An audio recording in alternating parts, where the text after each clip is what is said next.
Good evening and welcome to episode 51 of Malt Magic Campaign 2. We've just had an absolutely amazing 20 minutes chat behind the scenes. I wish you were all here for it. I'm not sure I'm going to make 3 hours tonight because the humour is already up the top end. So we've either peaked or it's just going to descend into chaos from here. But I look forward to that and enjoy it. Before we descend into chaos then, let's run down our usual shout outs and thank yous. So massive thank yous to the likes of Incarnate, Albert Rodeo and Dungeon Alchemist for all things virtual tabletop at mapping. Then there are our character visual type creation tools such as Hero Forge and OpenAI. Big shout out to D&D Beyond for everything D&D management. And then the tools I use in the background for little DMs bits, so Ksoon, 5e Magic Shop, 2 Minutes Tools, the Thieves Guild and World Anvil, and I do want to include the virtual token maker from the Fateful Force in there as well. Any musical tracks or sound effects you hear are courtesy of either Tabletop Audio or BattleBard, so please go and give both of those a check out and sort of see what they've got to offer. As I say, bunch of free tracks across both of those. BattleBard is not too expensive, the subscription either. Appreciate there's lots of things going on in the world right now, so Tabletop Audio is your free source if you do need anything like that. What else to say? I mean, a massive thank you to our continued guests. They're not guests anymore, they're very much family. Definitely family based on the conversation that was going on behind the scenes. So a huge thank you to Tom and Bodhi for joining us, and a thank you to Homie and the Dude for continuing to support Malt Magic. A massive shout out to the Eldritch Press and Fletch, and thank you, Fletch, for joining us a couple of weeks ago. Thanks for the continued support. We're really looking forward to having you back. And a big shout out to Games, Gags and Geeks as well, who are running their Storm King's Thunder campaign on Saturdays on Twitch. Please go and give those a check out, show them some love. They're on US time zone, but luckily it is sort of early enough in the day that most people in the UK can catch it, and across the world, so just go catch it, and go catch the VOD if you can't catch it live. I'm going to give Bodhi a chance to talk about this just as we start, but for anybody that did support the Sky Zephyrs Kickstarter, there should be new goodies in your inbox, depending on your tier that you sort of subscribe to, or I forget the term, but whatever, however much money you paid towards the Kickstarter, there might be new goodies there waiting for you. I have yet to claim mine, but I am looking forward to it, so I will do that. And yeah, so look forward to that. Of course, any updates from ourselves you will be able to find on our various social media channels, so across Twitter, X, if you want to call it that. I've still not committed to that. Instagram, Threads, and TikTok as well. Hopefully you are here with us on Twitch and YouTube, but you will be able to catch the VOD of this episode on YouTube on Friday. And of course, if you would prefer it in audio format, then all of our episodes are also available in podcast form on your podcast platform of choice. We had a slight shift in our statistics this week with iPlayer? Apple Podcasts, fucking BBC iPlayer. Apple Podcasts overtaking Spotify with the most listens for the first time ever in our history, which is amazing. So it's great that folks are engaging on different platforms. Amazing to see. We are, as I say, rapidly approaching 4,000 all-time listens on the podcast. So thank you so much for all your support. If you are listening on the podcast, please come and drop into the Discord server. Leave ratings, reviews, all those sorts of things. Just like, subscribe and everything across all the channels. If you're supporting us, we'd love to hear from you as well, so please get in touch. But if you do want to get in touch, then the Discord server is the place to be, so come and join us there. And I think, my friends, I've managed to get through that with not too many fuck-ups, especially, as I say, given what was going on pre-stream, because that's definitely messed with my brain already. So my warnings are absolutely going to apply tonight. There will most definitely be adult humour and a lot of adult language. I'm scared. You should probably be scared too, but let's go. I'm already laughing. I can see the faces up here. Let's get on with episode 51. You have been warned. Let's roll.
Boom. Yo. Boom. How are we doing? Oh, look at that. A full complement of arseholes back for another Monday night. Fuck's sake. Oh, we've already started well. Sorry. Yeah, no. Oh, brilliant. Yeah, chaos ensues already, and it's my fault on that one. But let's run down the lineup. And yes, we've got an exciting episode for you tonight as well, with the as we pick up with what happened last week, at the end of last week. So yes, before we descend into that, I am Matt. I am your Dungeon Master. I will also be playing the psychic character of Mace and the NPC characters of Takami and Sensei Matsumoto at least tonight. So enjoy that. I go next. Yes, of course. I am Dave, and I'm playing Jewel of Shadows, the female Tabaxi rogue. Short and sweet. I am Danny, and I am playing Lex Ordo, who's coming back from his mini staycation in Mechanus tonight, and I'm looking forward to see what I missed, because I've got a fucking clue what happened last week. Haven't caught up yet, so it'll be a surprise. Committed to the cause. I'm an ethics Lex doesn't know, Danny doesn't know. So, Oh yeah. Yeah, That that's is the reason. actually Sure. that's that. Yeah. And, Just you know, go for that what is also. that called? What kind of actor is that? A method actor. Yeah, you're just kind of That's it. living it. Nice one. I'm Tom, the father half of Homie and the Dude, and I am playing Kavan Buckland, who is hung like a horse and is a human barbarian. Is that Cavan or Tom? Sorry, I'm trying to... definitely, it's definitely Kevin, right? All of the above. Is this a Tinder post? I'm just trying to work it out. The link is in the chat. In the chat. What is up, everyone? I'm Bodhi, the son half of Homie and the Dude, and I am playing everyone's favorite bard sorcerer, Edgious Bones. And today, I'm about to teach this old man a fucking lesson. Is what's about to happen. But just following off of what Matt said, if you did support the Sky Zephyrs Kickstarter, first of all, thank you so much. We really appreciate it. It means literally like so much. You know, it's the first book I've ever written, so anyone who's believed in us since then and continues to believe in us, we cannot tell you how much we appreciate that. Two big pieces of news. The first one is everyone should be able to now go and claim their ship builder subscription. We're doing fulfillment throughout this week.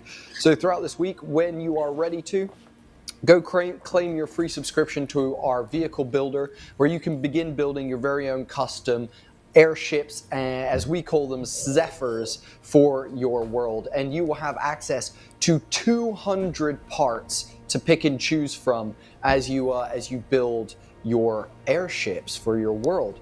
Now, the second thing is, for everyone who also backed the Kickstarter, depending on the tier that you backed, you will have gotten a discount to receive the hardcover book of Sky Zephyrs. I can let you guys know that it is a final. Look at this.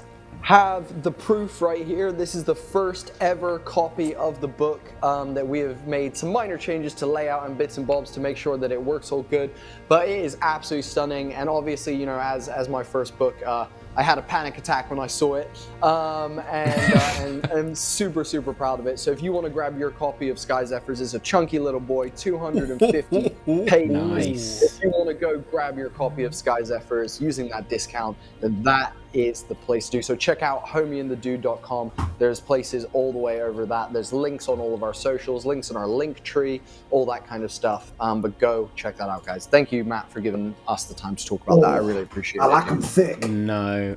Yeah, we do like it thick, and that is awesome. I didn't We realise should be you had the handling it proof with already. because that's going to be like a collectible. Oh yeah, I'm gonna sign that but one, no. and we're gonna sell it for £3 on the street to someone. I think, You'll have to in unstick all all the pages first. seriousness, round of applause for you both for getting that and getting the.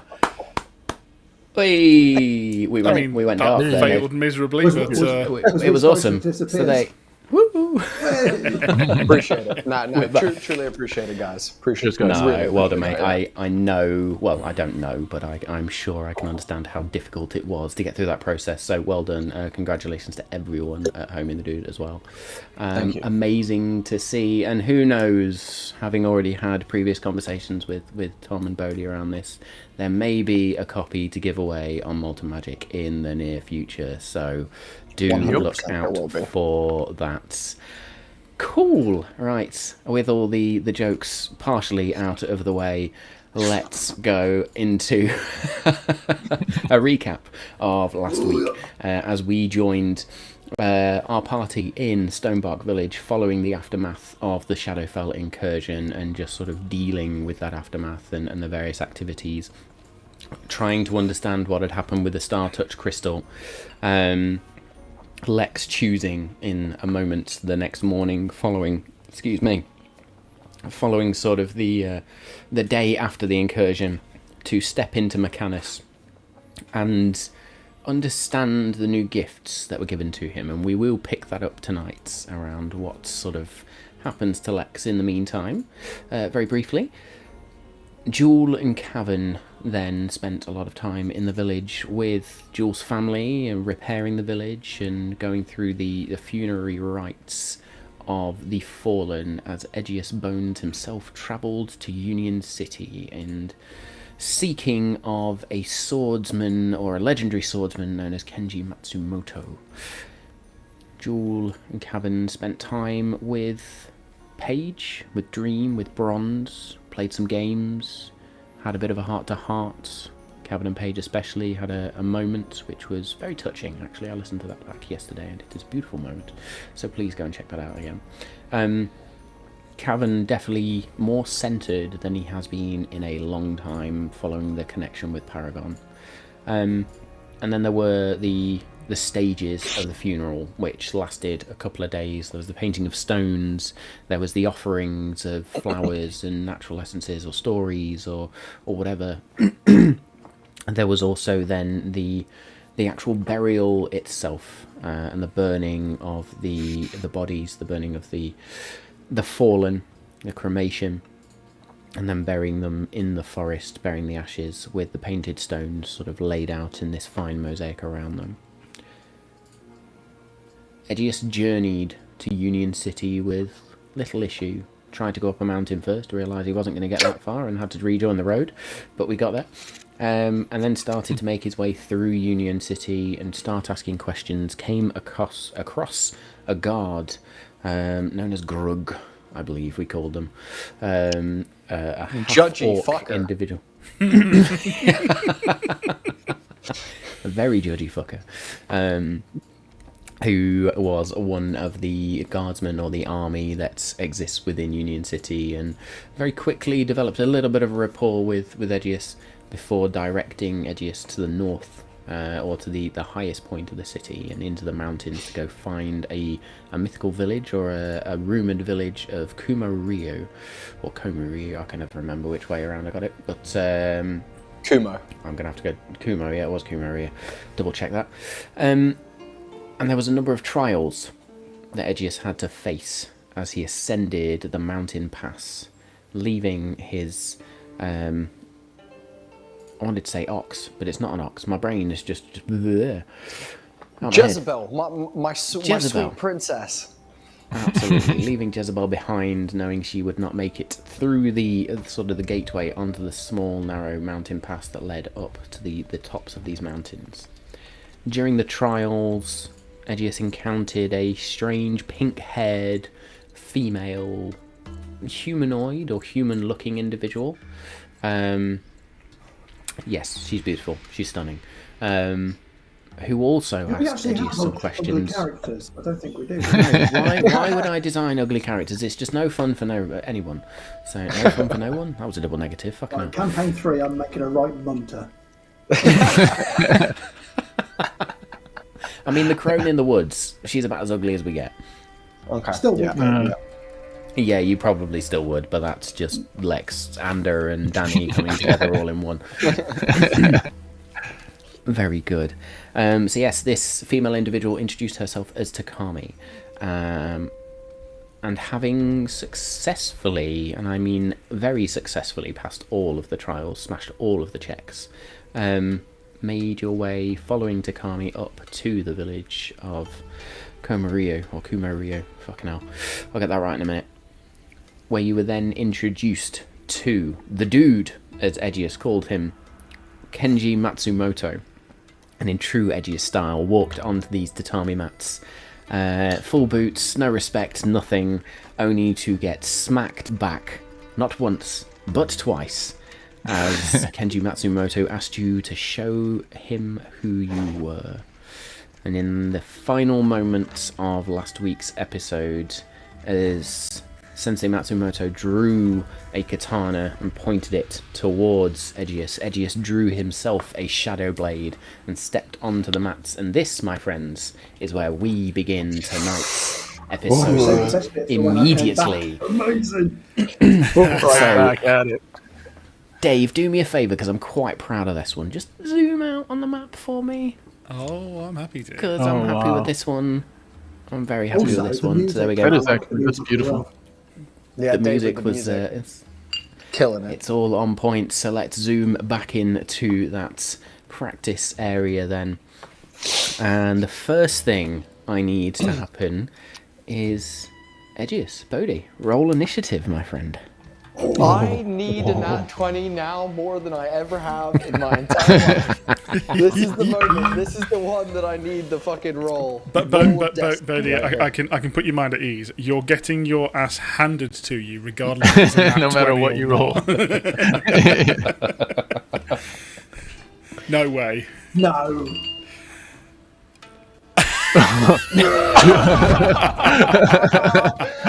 Oh, yes. Dude, it is a 20. That is amazing. For a total of That's incredible. For a total of 23. 23, nice. Well, Kenji Matsumoto rolled a 19, so you are up first in this moment as Sensei Matsumoto just stands there, blade drawn in a martial arts stance. Edgious, what would you like to do? Oh, thank fucking God for that. Okay, so the first thing Edgious is going to do is he is going to slap the patch on his shoulder using my one-day ability to give myself mage armor. Let's start with that. Nice. That'll be my use object action. Then I am going to use 2 sorcery points to basically convert one of my spells to a bonus action. And last session I mentioned that I did this. I'm going to use my Shadow Blade spell to summon a blade to my hand, basically a shadowy blade that kind of ripples out from like around me and then forms in my hand as Edgious kind of catches it in midair as the shadows and pulls something solid out of the shadows and then spins it and almost like Obi-Wan fucking fingers forward points it at him and is like, let's go. And then I am going to rush at him, and I am going to attack him. Nice. Wow. Wow. So I'm going to rush the forward movement that's I think 15 feet forward, and I'm gonna attack him.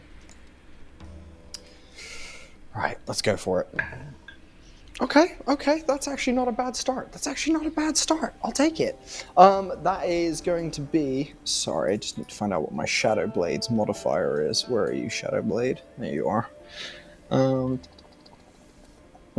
Cast with melee weapon I'm proficient with. Okay, cool. So that's going to be a 18 to hit. 18 will hit. Damn right it fucking will. Cool. It's going to deal... it's going to deal 6 points of psychic damage as I hit him with it.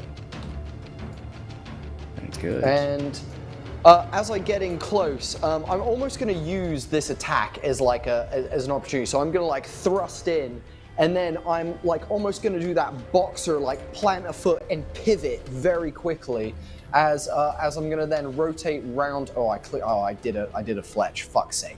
And rotate round him, and take a sidestep. Then I'm going to lean in real close to his ear, and I'm going to use a action to cast Mind Sliver as I whisper in his ear and say, "Oh, it's fucking on now, the dude." and he needs to make an intelligence saving throw for me, please. Okay. I'm assuming... Excuse me. I'm assuming that a 12 is going to fail. Yes. So he's going to use Indomitable. Fight You over. bastard. And fails again. Oh, fuck's sake. That's 12 points of psychic damage. And he also has a D4 subtracted from his next saving throw. Coming in Dude, with what- the wait, things wait. tonight. Dude, Isn't I Edgious planned supposed to this- get a I life planned lesson this here? A week ago. Dude, I planned this a week ago, my guy. I knew exactly what I was doing out the gate. Let's go. It's on, Matt. It's on. Give me your best. So this is Very turned good. from If that's- learning from a sensei to just beating up an old man. Yeah, that's what I'm here to do. Very good then. As your shadow blade slices across and you just whisper into Kenji Matsumoto's ear, you see him wince slightly. Good. And he is then going to spin his blade around, and he is going to swing once with the blade to hit you. All right, here we go. What is that? What is that? I think I moved the dice. Apologies. Yep, I'm going to take what I thought was the lower one, which will make it an 18 to hit. Fantastic. So I get 1 second, 1 second, 1 second, 1 second. So something I didn't mention that I'll bring up now is I also cheekily spent a bardic inspiration without saying anything so that I could do a defending slash, and I'm going to increase my AC by another D6. So I currently have an AC of 20. Nice. Very good. So with that first one, it comes around and he catches your your mage armor and your magical armor and just sort of holds the blade there. And there's this sly grin. Good. And he's just going to step back, flourish the blade again, and just stab forward with it. Ouch. Yeah, that's better. That's going to be a... Oh, shit, maths. 32 to hit. Just about. Matsumoto just about. warming up. Just about. Matsumoto warming up. You've gone from an 18 to a 32 to hit. You Yeah, got on the first one to get 18. really bad. One. Yeah. That is going to be 17 points of slashing damage as this katana just... But you notice as he stabs through, he angles the blade off and just sort of cuts along the side of your ribs. So it's not sort of stabbing straight into you. There's this glancing blow. And then as his third attack, as the blade comes Edgious in... is already half health because I had lost health from last session. He is going to step forward and make an unarmed strike at you. Oh, I love it. Oh, God, yes. That is a 27 to hit. Yep, hits. Oh, no. Hits. You are going to take 6 points of bludgeoning damage as he just slams into you. We are going to use a key point. Oh, of course. And I Can I say need I you moved to 5 make feet me back with that one? Like, he You knocks can me indeed. 5 You feet, can like make me 1 a- inch jab punches me back. You can make me a Constitution saving throw as well, please. Oh, Is he a fighter and a monk? he's Maybe. a dick is what he is. You're not looking so smug now, are you? Not at all. Oh, ouch. Ouchie. That is a Constitution saving throw. Is this to? Oh shit! I also need to make a Constitution saving throw against my for concentration for my spell. Yep, Yeah. let me add Is that that on. what this is? Is that what this is for, or am I Nope. making another one afterwards? You're making Okay. another one after this as well. So that was a 14. A 14 for your concentration, or a 14 for just the saving For, throw? for the first saving throw. Right, so you are now stunned until the end of your next turn. Fun. At least we got a shot in. That was the good. end of your next turn. So he gets to just beat you for another turn. Cool. I'm gonna just quickly make my concentration one, which I do get advantage on because I am a warcaster. You are a warcaster. Beautiful. I rolled an 18 plus 2, 20. So the DC was You're all good. 10 plus 17. Oh no, I don't think I am. I don't because 10 plus 17.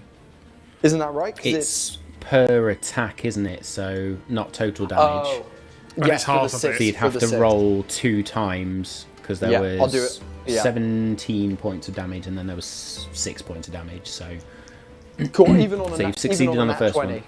even on a nat 20, I can't make it. I lose my concentration. No, Even on a nat it's 20. half, No, it's no, half no, that individual. damage, 9 and 3. or 10. So you have to roll above a 10 twice. Shit, you're totally right. I'm totally right. Right. Cool. Yeah, I'm good. Suck it. excellent. My spell. As he hits Edgious is one of his ribs is gonna crack, and he's gonna be like, "Ah, shit! There goes the fucking high notes."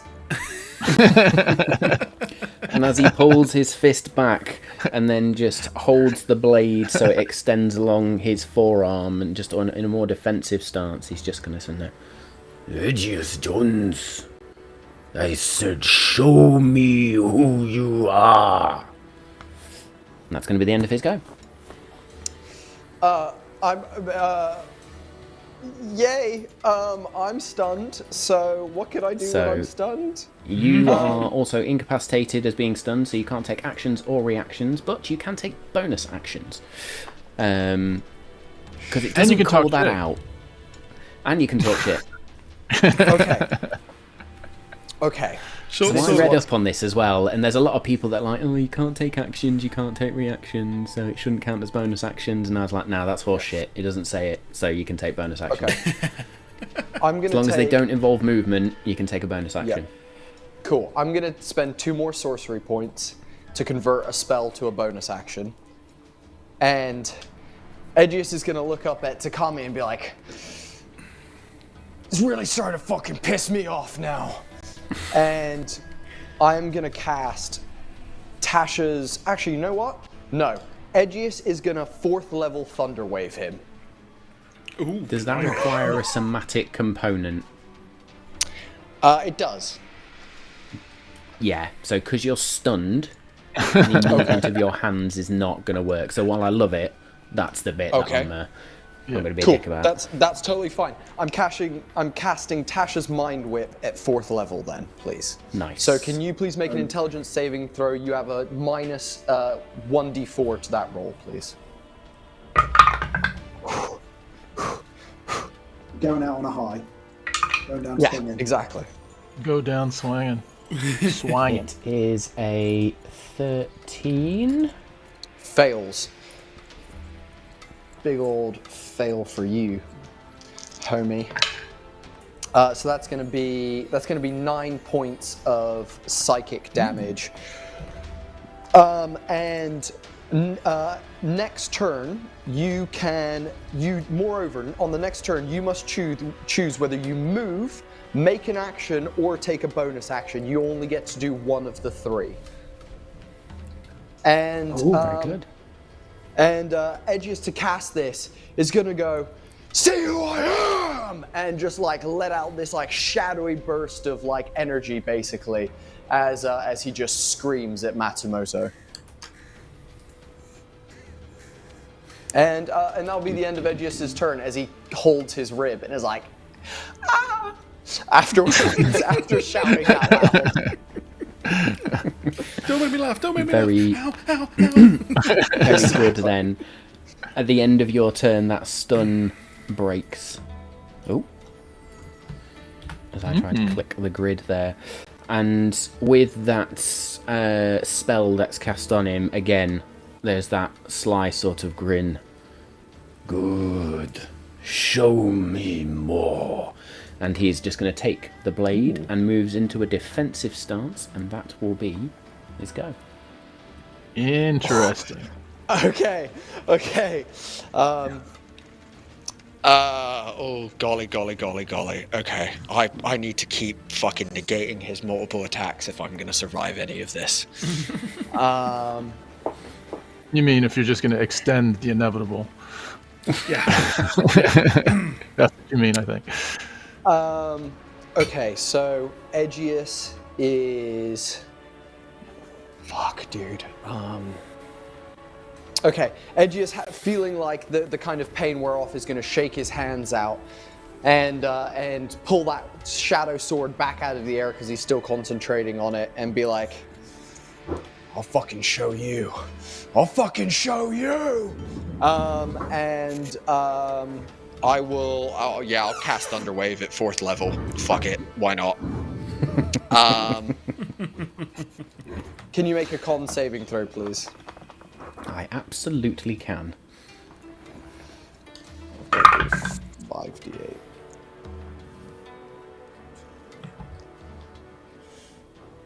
I mean, What it's was not that? great. I like to think. It's a 17. Can you cast it like Ken and Ryu do from Street Fighter and just be like, Hadouken. He actually does save. 17 is my spell save DC, so he does actually save. So he's going to take Rolling half like a twat damage. tonight. Nice. That is 16. Oh god, my maths is so bad. 6 is so cool. 2 and then 2 more. 7. So that's 29 points of thunder damage hit him, and that's halved. So he can half 20. He can half 29. Sorry. So we'll call it 15 because we round up. Yeah, 15. And then Edgious is also going to take a defensive stance as he backs up and is like, oh, are you having fun? I didn't think this was going to be as fun as it currently is. And that'll be the end of Edgious' turn. Very What's Matsumoto good. thinking right now? What's going on in Matsumoto's head? Well, difficult for Edgious to read. I will let Edgious make me an insight check, though. Okay. Less than 10. Less than 10. Sensei Matsumoto has this calm demeanour across his face at all times, even though he's been hit. And in this moment, you see Sensei Matsumoto's rear foot just shift slightly, and then he bursts into speed. And he is next to you in a flash, as then 3 swipes with this katana are going to come out. Here we go. So the first one is a 24 to hit. Any last words, Edgious? Doesn't hit. Shield? Shield doesn't, so it doesn't hit. So in that, the reaction comes up and just sing, and you see the subtle grin, and then the second attack. Edgious will just raise his arm as like a shadowy, almost like that Dune-like haze, you know, when you attack a shield in Dune, just like whoom, comes up and he just blocks that first one. So that's a 16 to hit with the second, which again Miss. doesn't hit. He's gonna swing, and Edgious is gonna, like, beautiful, almost boxer-like head movement, roll underneath it. What did I say the first one was to hit? 25. 24. 24, sorry, yeah. Is a 20? Would a 26 hit? 26 would hit, yeah. Bummer. Yeah. Sorry, not reading part of the character sheet because it's hidden away. But because he's a melee weapon in one hand and no other weapons, he gets a +2 bonus. Oh no, sorry, that's damage rolls with that weapon. Ignore me. So, still doesn't hit with first or second strike. He lunges in and Edgious does a quick sidestep and almost puts his arms up in the air and dodges it. It's like, oh, that was close. And then the third strike. Oof. Natural 1. Rolling like a tosser. Oh. I've not rolled above a 10 yet. Oh Can I dear. Apart from that one. catch the blade and look him in the I will fucking allow eyes? you to bring your shadow blade up and catch it, if you want. Yeah, 100%. As this, so with your shield in place as well, and your shadow blade actually sort of, there's almost like this shadowy energy that just catches as the katana is held. Show me who you are. You'll go. Edgious is gonna go, oh, I've been saving this one, and I'm gonna fucking show you. Can I please, as either a use object or a bonus action map, drop my weights? Yes. Ooh. Oh, it's cool. Forgot I about that will- shit, dude. I will allow this moment then you just very quickly sort of almost flex, and you've designed these in such a way that as you make certain movements they just all fall off. I will allow you advantage on this round of attacks, and your movement speed has increased by 10 feet. By 10 feet. Okay, beautiful. I'll start then by, and is that a use object or a bonus action? Which would you prefer for that? I'm not too bothered, to be honest. Okay, that's totally reasonable, and I fully understand you deciding to do that. I'm gonna let you use. I'm gonna still, yeah, because if you were using an object, that would take up your action. So I'm gonna say it's a bonus action, mate.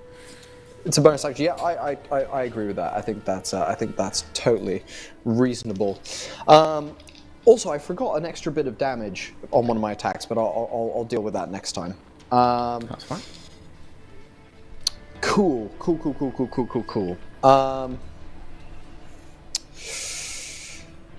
Just remind me, is my Misty Step a bonus action? I can never remember whether it's a bonus action. or not. Misty Step is a bonus action. Actually, Yeah, because yours bonus is action.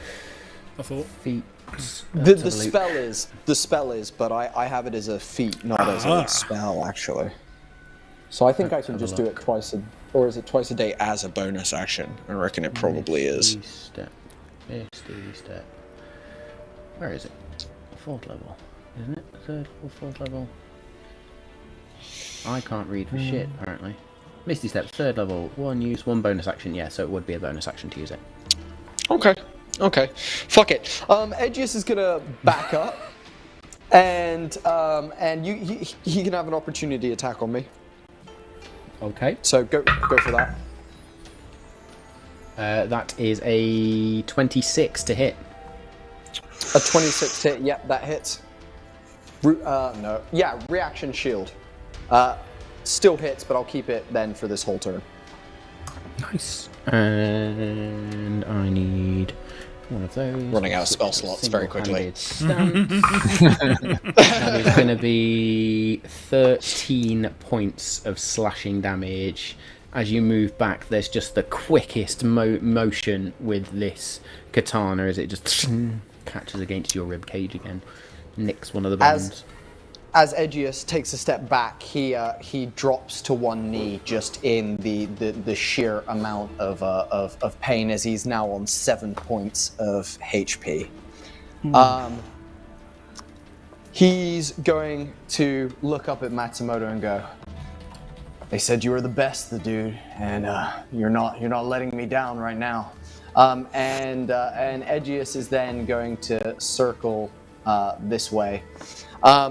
Before I'm then going to use my my Defender Flourish by spending another Bardic Inspiration, and I am basically going to just try and sprint as fast as I can, as hard as I can, with my extra 10 feet of movement. I believe, I should be able to get back to him, but basically just sprint as hard and as fast as I can at him.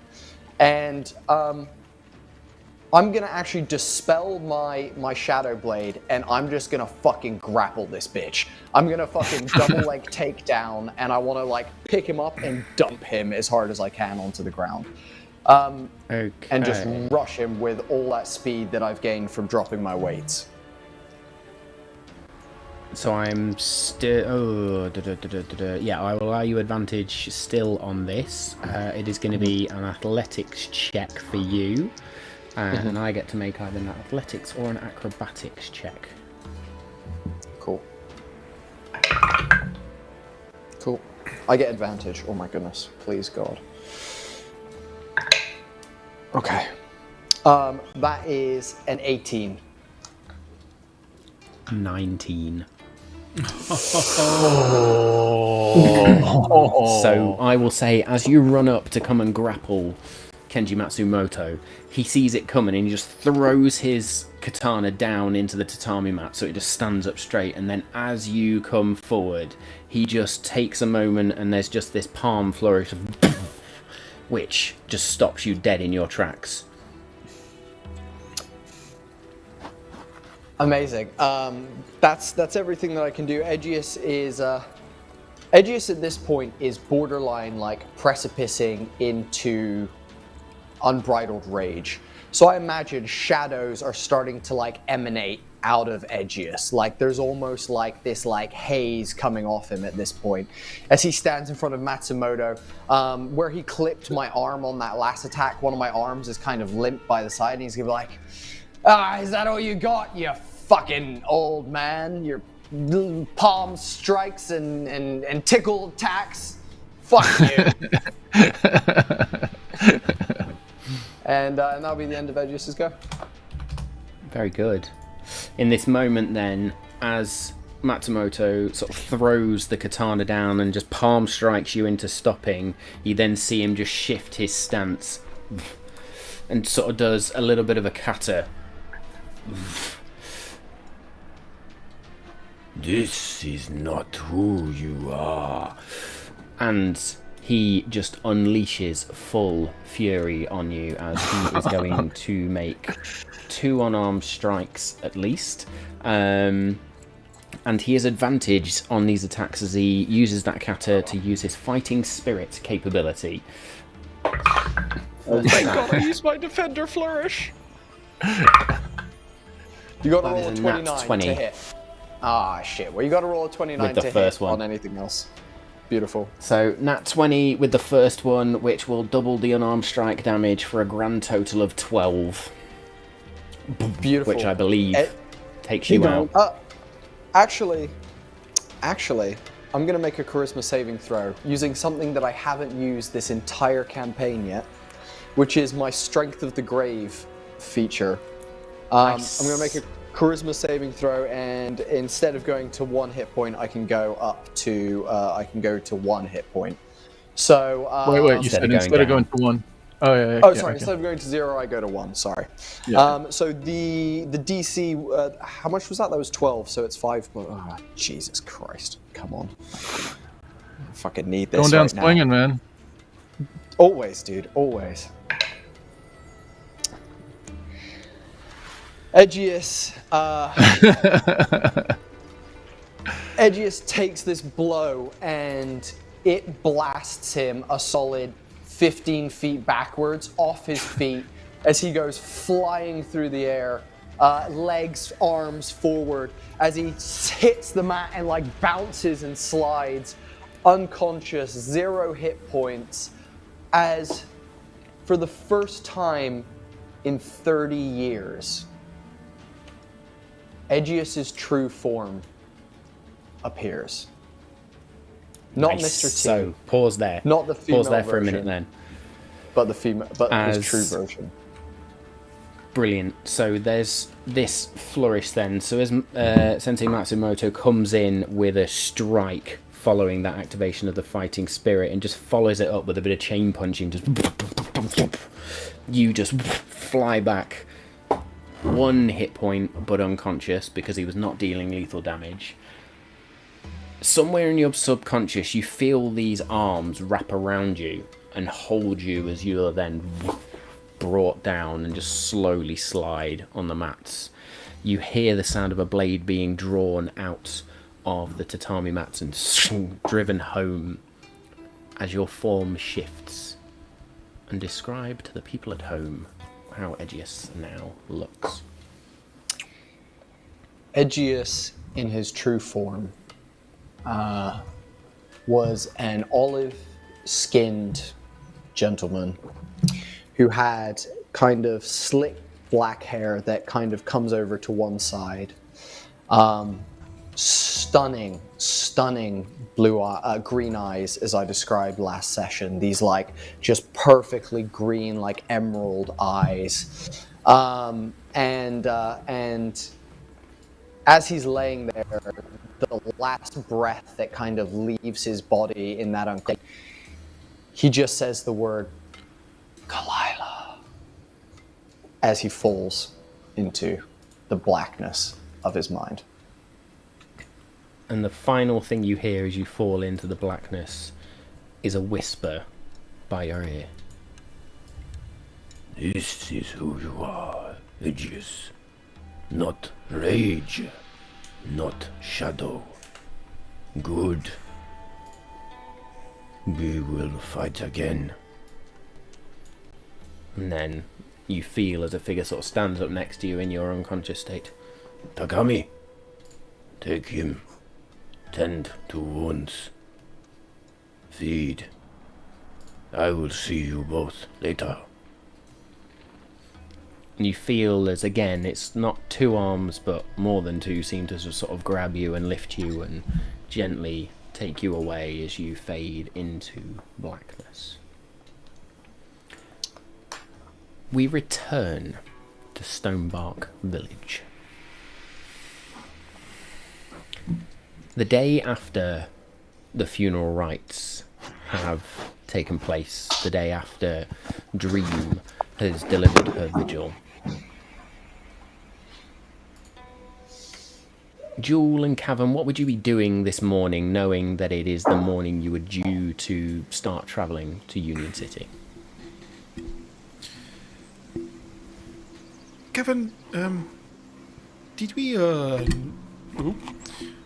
know when Lex was going to return? No, I don't know. I don't remember. Is it something we should possibly, leave a message, perhaps, in case we have to go? I mean, I do not want to hold us up. I know he was on also an important mission. Yeah, I mean, I feel uncomfortable about that because I want to go see Edgious. I wonder what Edgious is doing right now. Yeah, and they're both, they've both been. So if we leave and Lex comes, he's not going to find us. And if we stay, Edgious is potentially not going to. He's going to be waiting. Yes, either way, we leave one of them with very little support.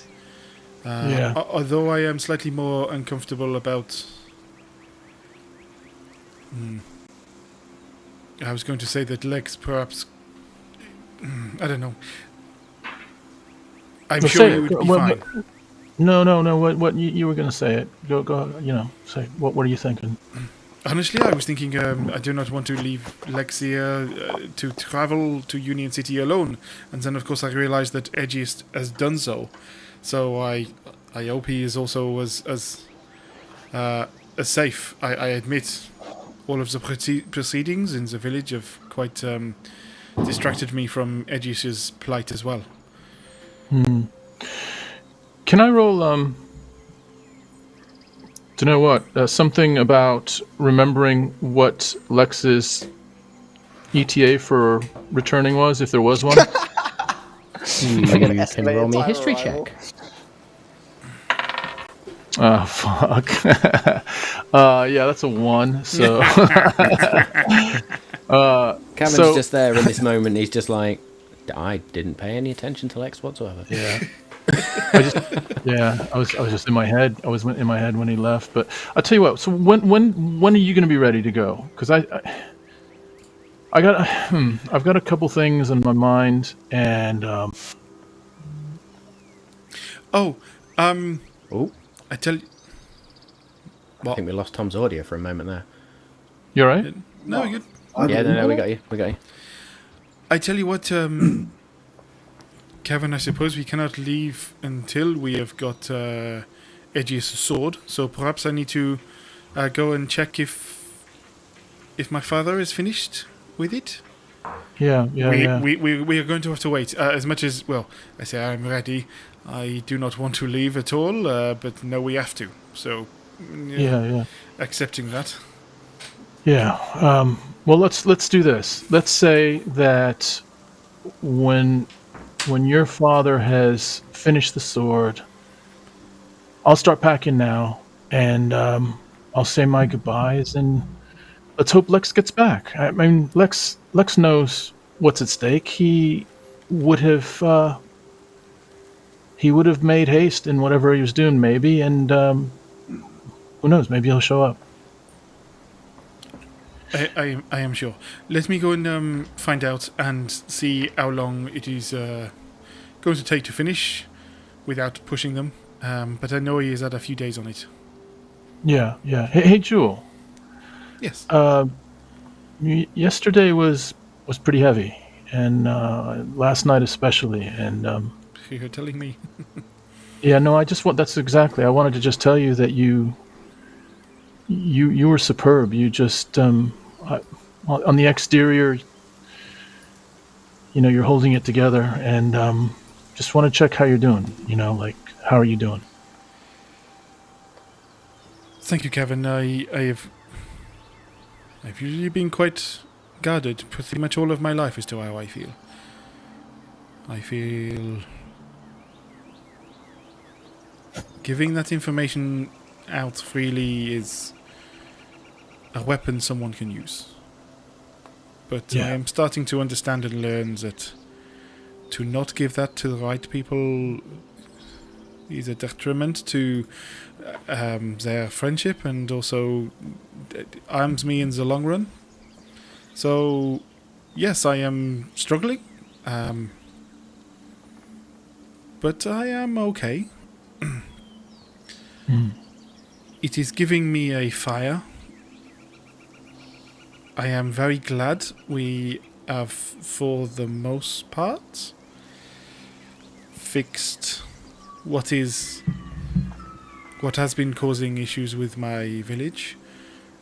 I am therefore happier to say that I believe them to be in less danger.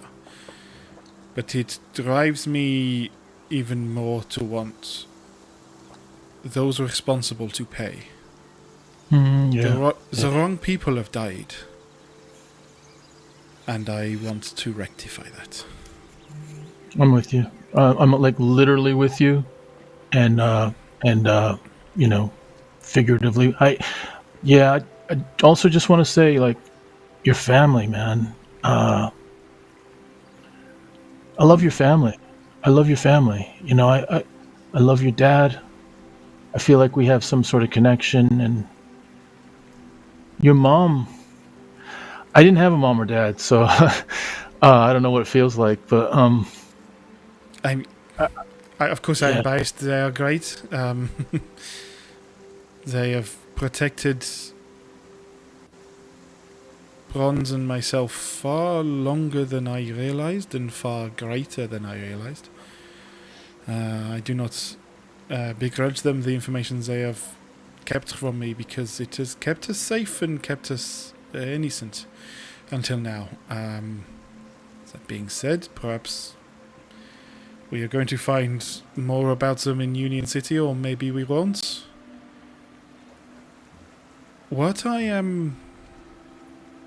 I mean, it is hard to leave my family when you say they are so great, and I am so glad that you have gained a connection with them. I hope we will see them again soon. But well, that's why I was gonna. Yeah, go ahead. I was gonna say the same thing though.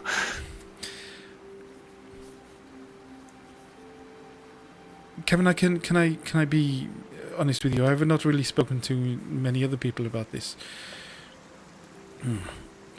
We have had to make hard decisions recently.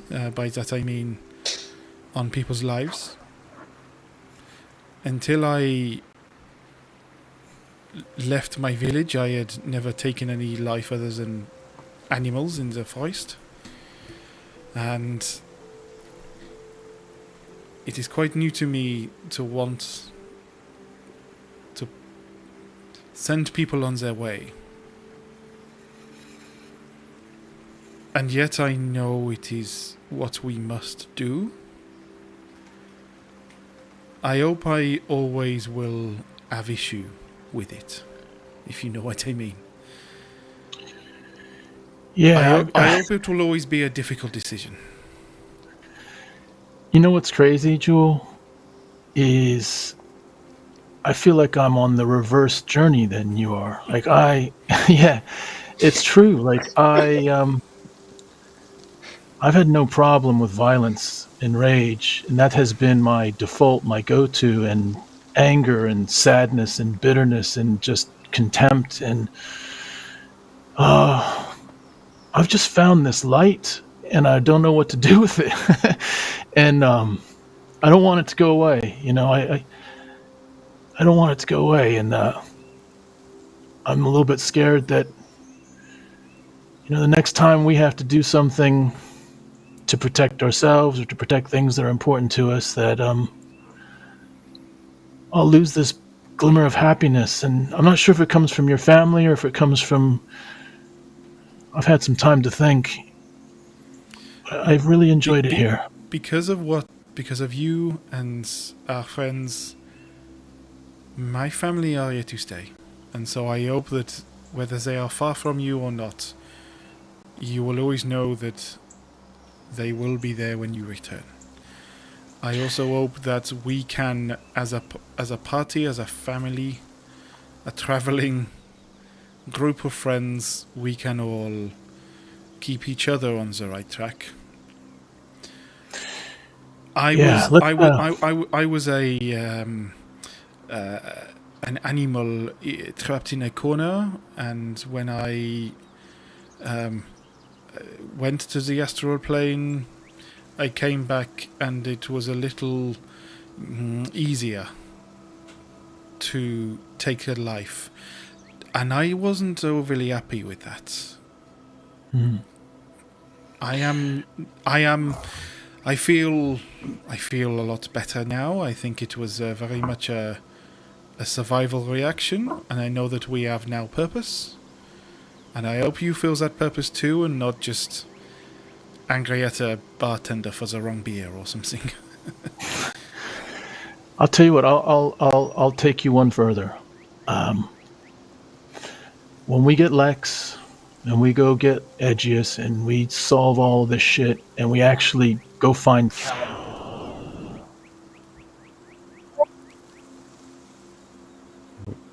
Oh, I've lost Tom now. Yeah, your audio's gone weird, Tom. I don't know what's going on there.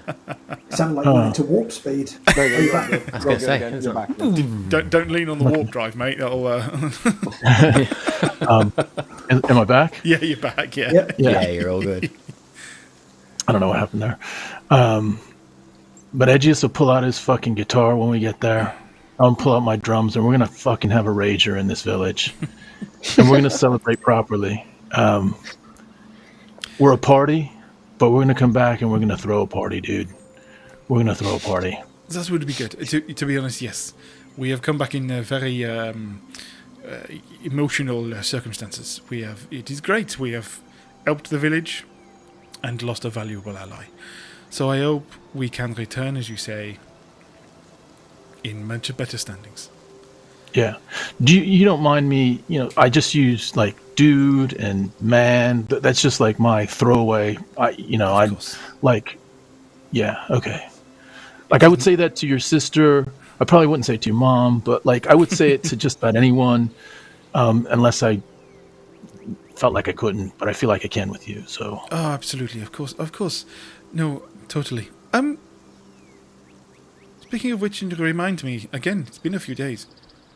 Why did Edgious want to go off her head? And I'm guessing we are also going to find something at Union City, or Is that the Open? Yeah. No, Union City's that's my stomping ground. So Oh, of course, I forgot it was both of yours. Yes. yeah, that's where we met. What are we gonna find there? I mean, you can find whatever you want in Union City, whether it's good, bad, or anything else. Edgious, what he's gonna find?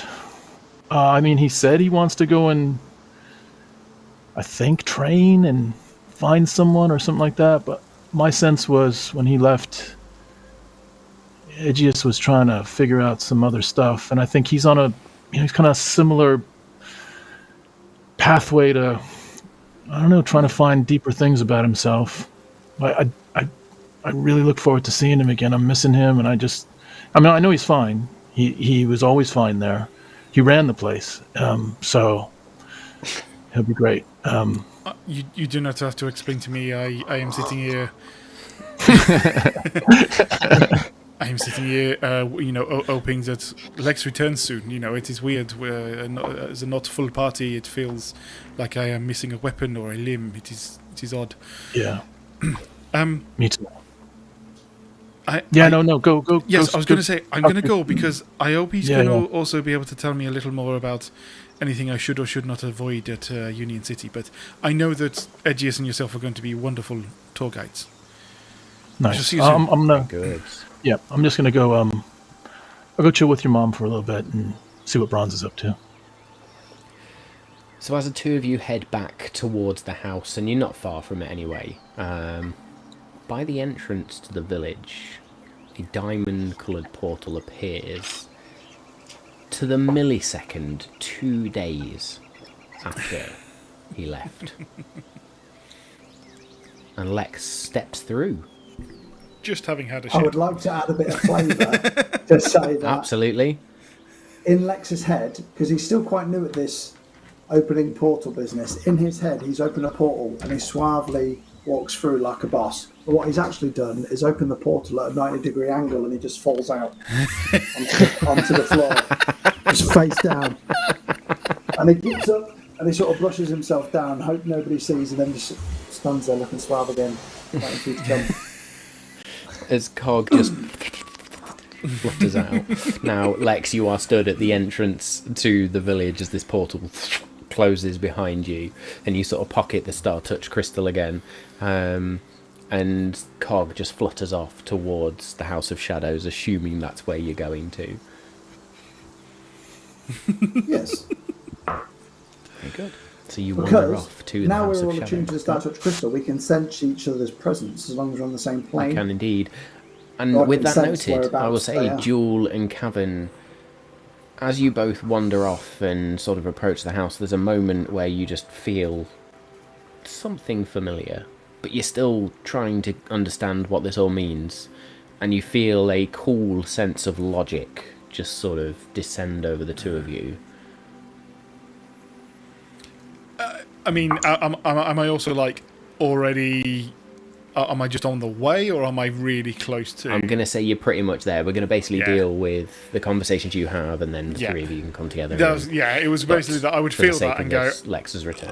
yeah, I'm just going to sort this out. I'm not going to run back. So yeah, Jewel would go over and see her father.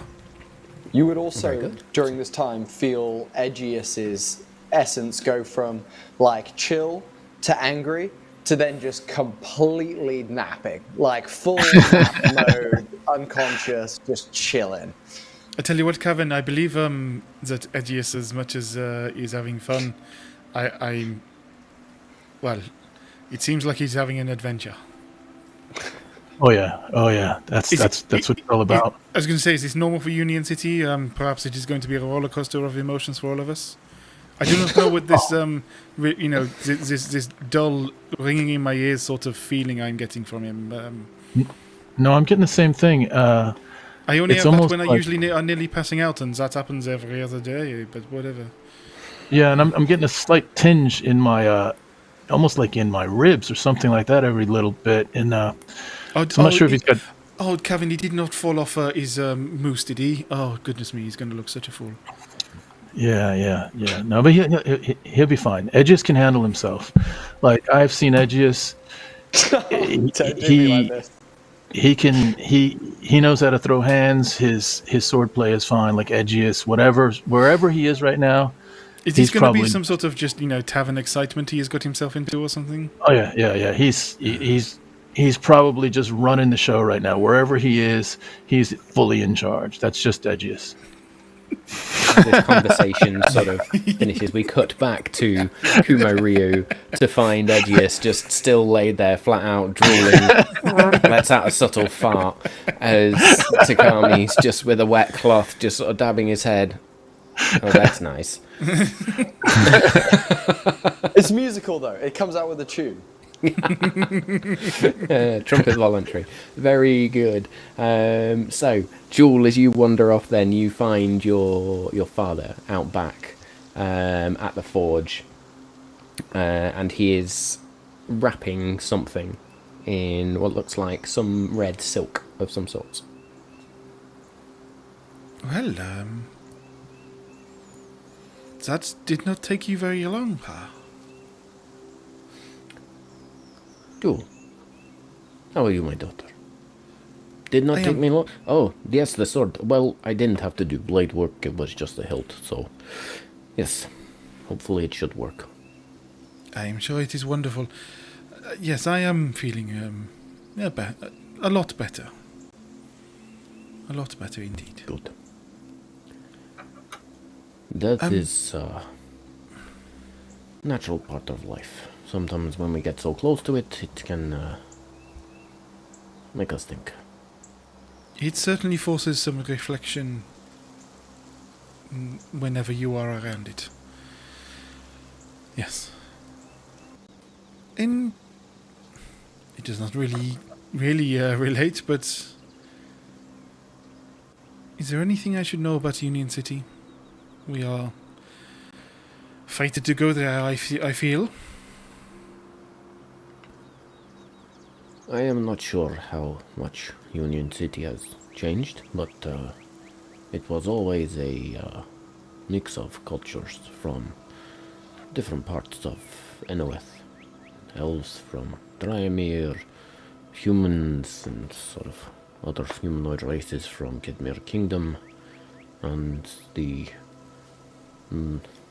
Norse-like humans from Juland. So it's very much a mixture of individuals. You will not find one race more than another there. My name is tarnished there, or at least my old name. There is another reason that I use your mother's name rather than my own. Not only because it is beautiful, but because there is shame against the Iron name. I once went as page of Iron, down to my work with metal and weapons. And those weapons were misused for purposes I wish I did not have to witness. May I ask who by? And unfortunately, I took the blame for this. So your mother and I left. There is opportunity in the city, though, if that is what you seek. So many people, so many houses to go work for. There will be lots to learn to do. I mean, I take it as far as bustling and connected city, it has the normal connections to other cities, but do you know of any direct connection to places like Thalissa? Only our name is, well, not great there.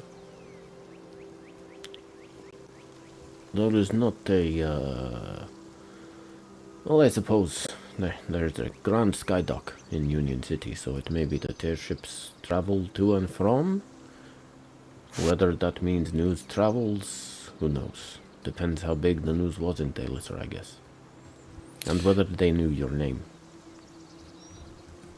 They may have done, but I also wonder, it also seemed to, it was very steeped in politics, I think. So I do wonder whether they may have cut it down as quickly as it rose.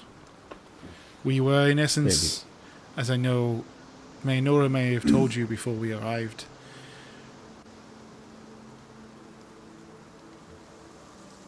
we were framed for someone's murder. The lady who Maynora was working for. So as soon as we can clear our names, that is good, but it is much more steeped in the people we are following. So I do not believe that will have happened overnight. Regardless, It's a shame she cannot help you in this. I know it will continue to be a shame. I suppose I should forget your name while we are in the city? I would not forget it. Maybe use, when you are seeking shelter or work, use shadows, not iron. Should you meet those who are skilled with the blade, iron may still hold some weight with them. You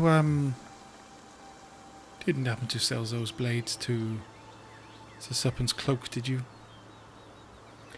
Not the cloak, no. I never saw enough of a reason to sell to brigands, thieves, and, well, assassins. I sold to mages. Unfortunately, those mages were not so good. Can I look around his workshop? Has he stamped? Does he have a symbol, an etching, a something I was he's gonna put ask the into same his thing. work that I might find? You would, And I've as possibly you seen look before. down at the sword that he is wrapping, the Wakizashi of Edgious, the defender Wakizashi, there is a new small symbol stamped into the metal of the blade itself, just where it joins the hilt and the handle, and it is a symbol of what looks like a cat's eye, but there is a almost like a symbol of smoke that Nice. emanates out the top of it. Nice. Those mages weren't similar mages to Mayanora, were they? Oof. You're asking the wrong man whether they were. They weren't. They didn't use blood to fuel magic as such, but they certainly didn't worry about spilling it. I suppose it is folly of me to think that there is only one evil mage group around these parts, so... Oh, I don't know. Maybe they are linked to this group that you chase. I don't know. Well, it is now on the order of the Planar Detective Agency for us to find out. My daughter is the detective. Not the future I saw for you, but one I think you will excel at. One I think you will do well in. It was quite a surprise to me as well, Pa. You are always amazing, Jewel. You will continue to be amazing. I am proud of you, my daughter. Thank you. Oh, and by the way, Bronze as a little toy. Keep an eye on her, will you? I am assuming one of you have given her a blade. I do believe it was Edgious, yes. Well, it is time that I, too, rediscovered the beauty in swordplay. Perhaps Perhaps I will she teach her. could learn a lot from you. I know the Indeed. immediate danger here is past, but it will never hurt.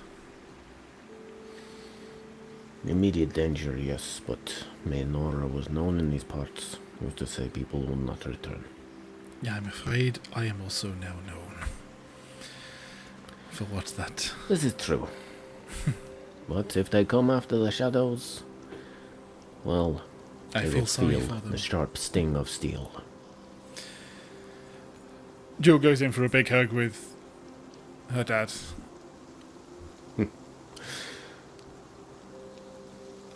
I do believe we are going to have to go, though I do not want to. So don't let go.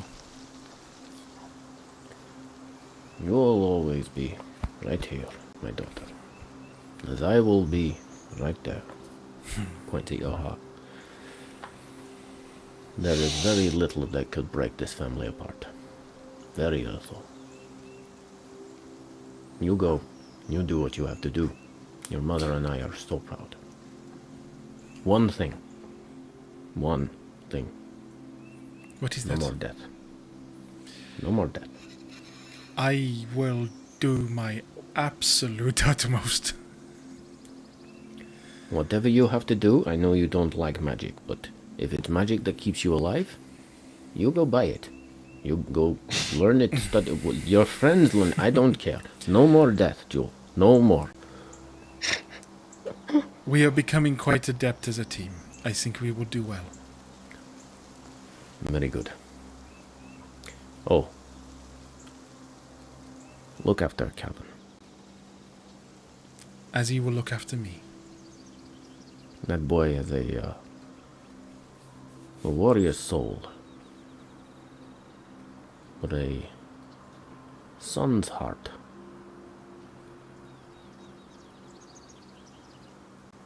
I'll see you soon. And he gently kisses the top of your head and just sort of turns you around, places the blade in your arms, as sort of turns you around. Don't forget this. I'm sure Edgious will be missing it.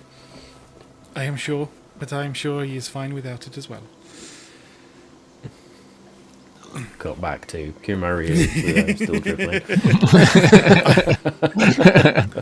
As Very good. as Paige looks back to his, just glances back to his work, Jewel's gonna play a Batman and just disappear around the corner and be gone. And he will look up and just mutter to himself. Well, that girl's gonna cause me all sorts of issues. Go running back to the front of the house. Very good.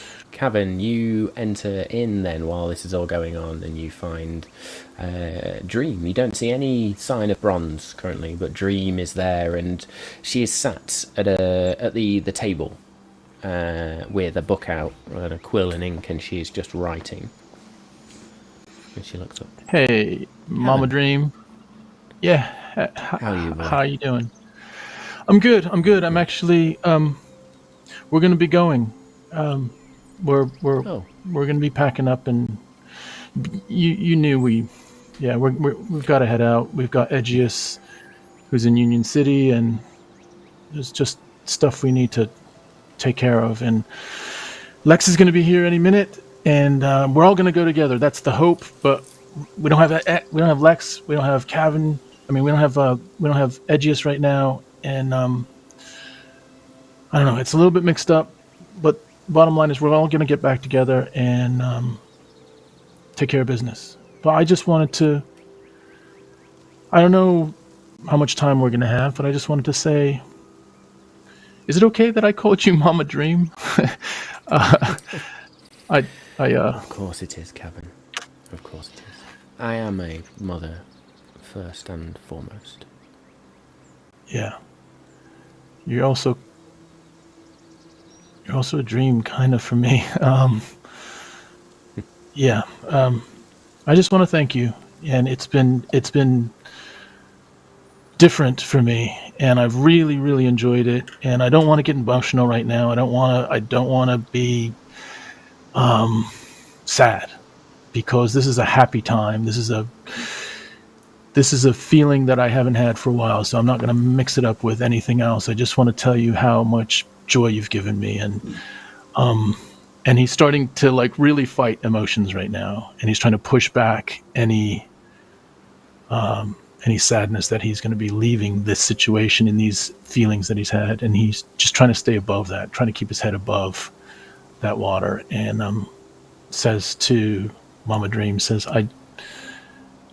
couple things. You tell, I'll probably see her, but in case I don't, or even if I do, and I leave, tell Bronzy that I think she's awesome, and she's going to be amazing. And Paige, man, okay, I'm going to step away now. And then he steps forward and he says, "Can I give you a hug?" And he starts breaking up. She just immediately puts the quill down, pushes her chair away, and rushes up to you and pulls you into a hug. Gavin, And he such just a says, sweet, sweet boy. I love you, Mama Dream, and I'm going to be back. Gavin, you always have a home here. Thanks. All of you do. But I know you need it more than any of the others. I know it's not something you've had, it's not something you've experienced, and I don't do this out of pity. I want you to know that.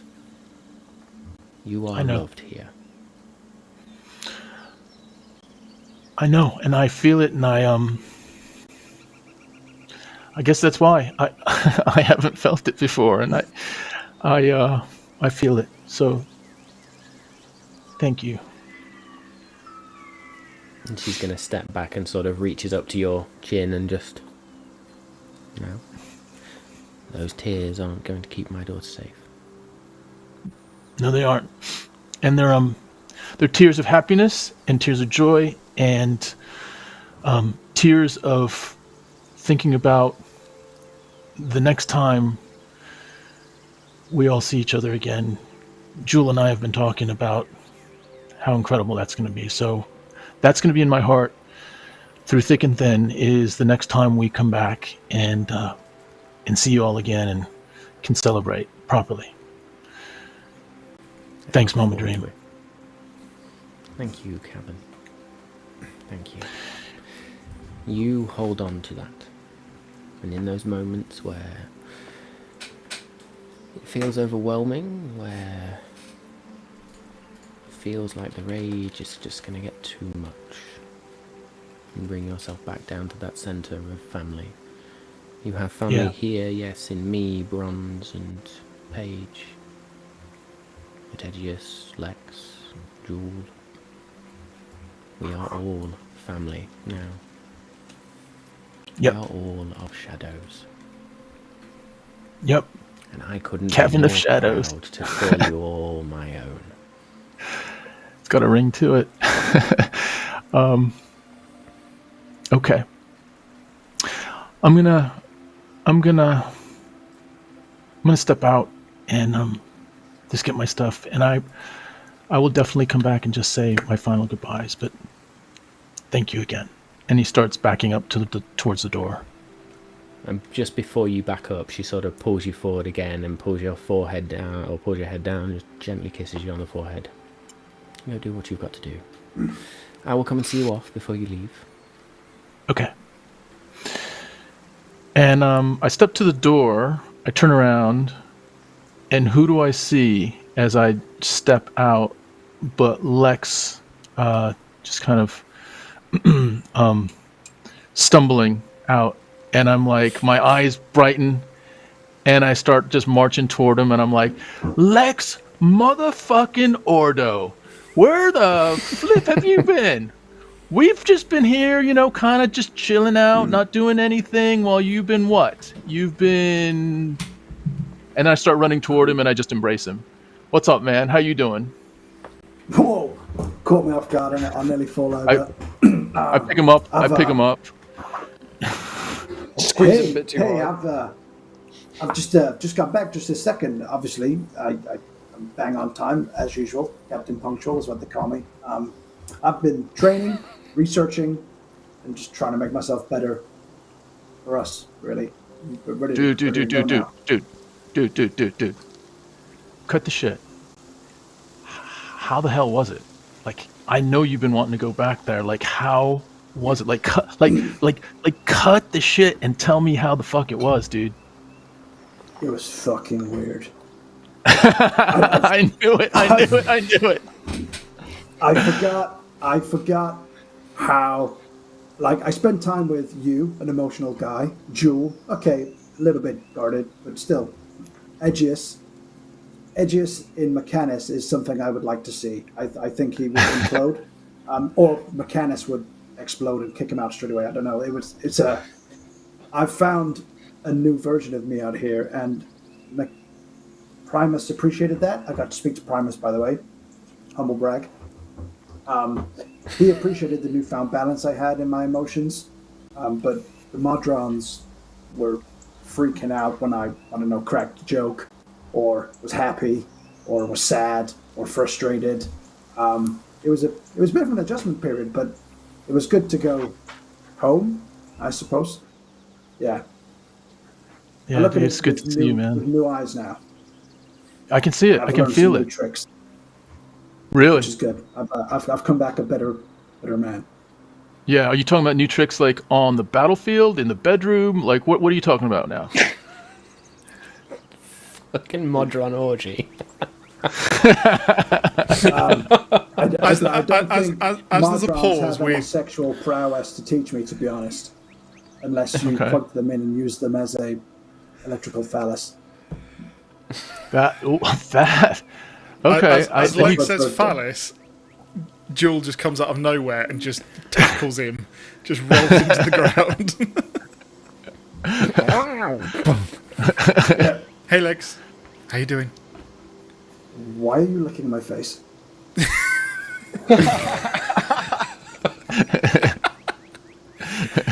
Get up, you fool! Where have you been?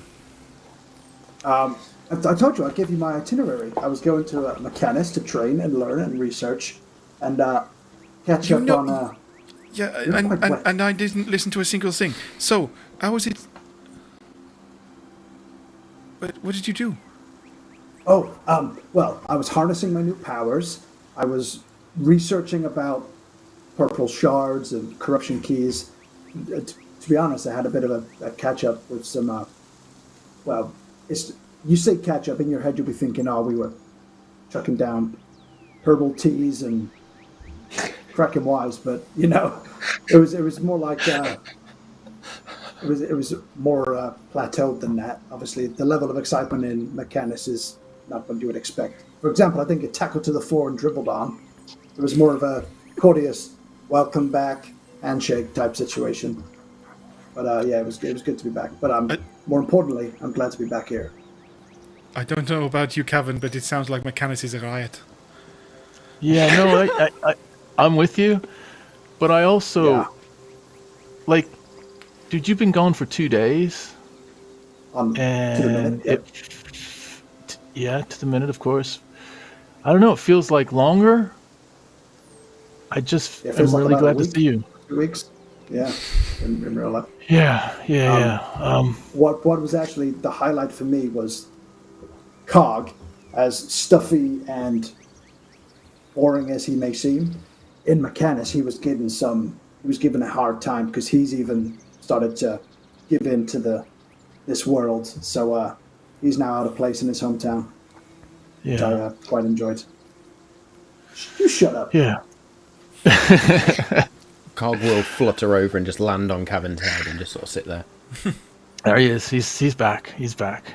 Yeah. I turn to Jewel and I say, yeah. So Jewel and I have been talking. You knew that Edgious I'm was sorry. heading out. How did this ceremony go? Yeah, was it okay? Yeah, it's. Jewel, should we? When we can talk now, or we can start packing up and have a proper, real catch up on the way. I guess. But yeah, I guess. Yes, I bottom think line that's is good. this. I mean, we have was it a day or two travel? So yes, let us say our goodbyes. Make sure we have everything. I do have Edgious's sword Lex, you have a bag big enough for this, won't you? I have a bag big enough for everything, baby. Chuck it in. Lex, you've changed. This is wonderful. And just lobs. Even Mace at this point is going to go, did somebody touch him inappropriately while they were in Mechanus? I would have Kevin, told a couple of times, but that's part of the training process. But I'll tell you about that as we go. As he says, I have a bag big enough for everything. Kevin tries to dive into the bag. Oh my god. Oh my fucking god. I'll just hold it Oh my open. fucking god. And I'm in there. I'm kind of in Okay. the bag, and I'm like, "It is big. It's big in here." Okay, joke's But you over. don't How do I hear get out of anything. here? We don't hear that. You don't hear anything. So, Kevin, you are just shouting into a void of blackness. There's fuck all in. And then there's this moment where you start to go, it's Okay, getting a little bit thin in here. Joke's And then over. Lex. Pull his feet out. It's like something out of the mask as you just, Kevin appears next to you and just hands on knees like, Not the smartest move, but it was entertaining. Listen, That's it. I think we have all had to decompress over the last few days. Let's get this on the road, and we can figure all this stuff out. So much has happened, but like I say, I'm just so glad you're back. Let's go find Edgious, pick him up from whatever tavern floor he has found himself on, and go from there. Yeah, no, I bet you right now. Billy Nelson starts playing. Let me just think. I can picture right now. Edgious is. Yep, I think he's on a stage right now. I think he's got a crowd around him, and he's literally just rocking the house. I feel it. I can feel it in my bones. I can feel it in his bones. That positive feeling that you're feeling through that connection that we have through the Star Touch crystal is actually Edgious dreaming in Kumaryu. And he's actually dreaming about, for the first time in a very, very long time, he's dreaming about playing with his son.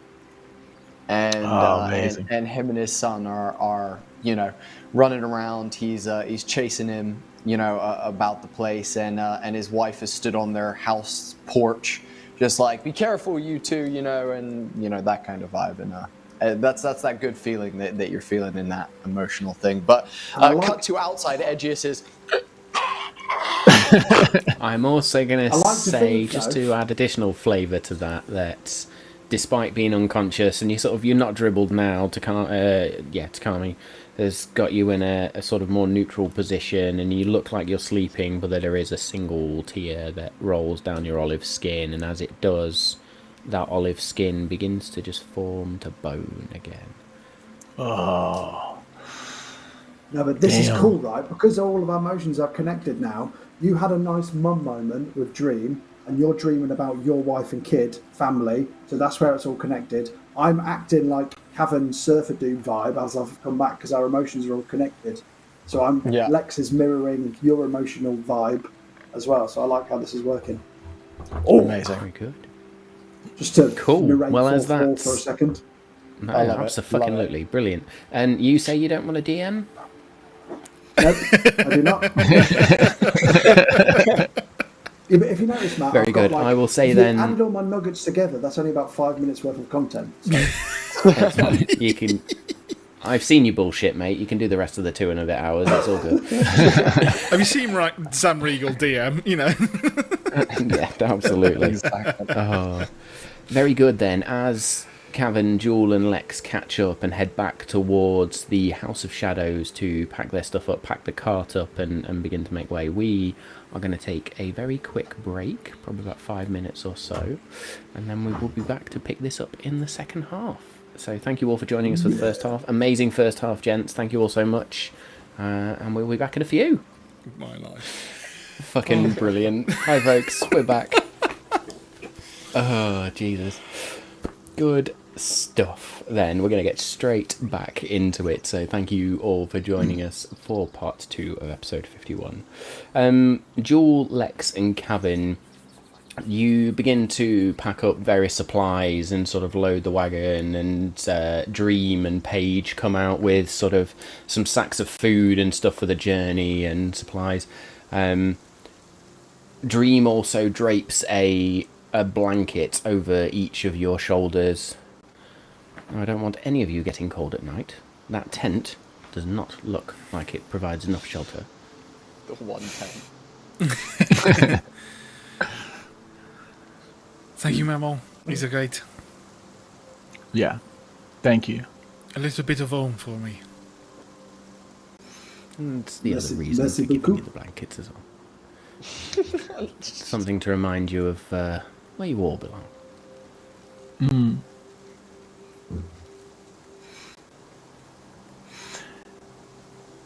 Well, I guess long goodbyes are.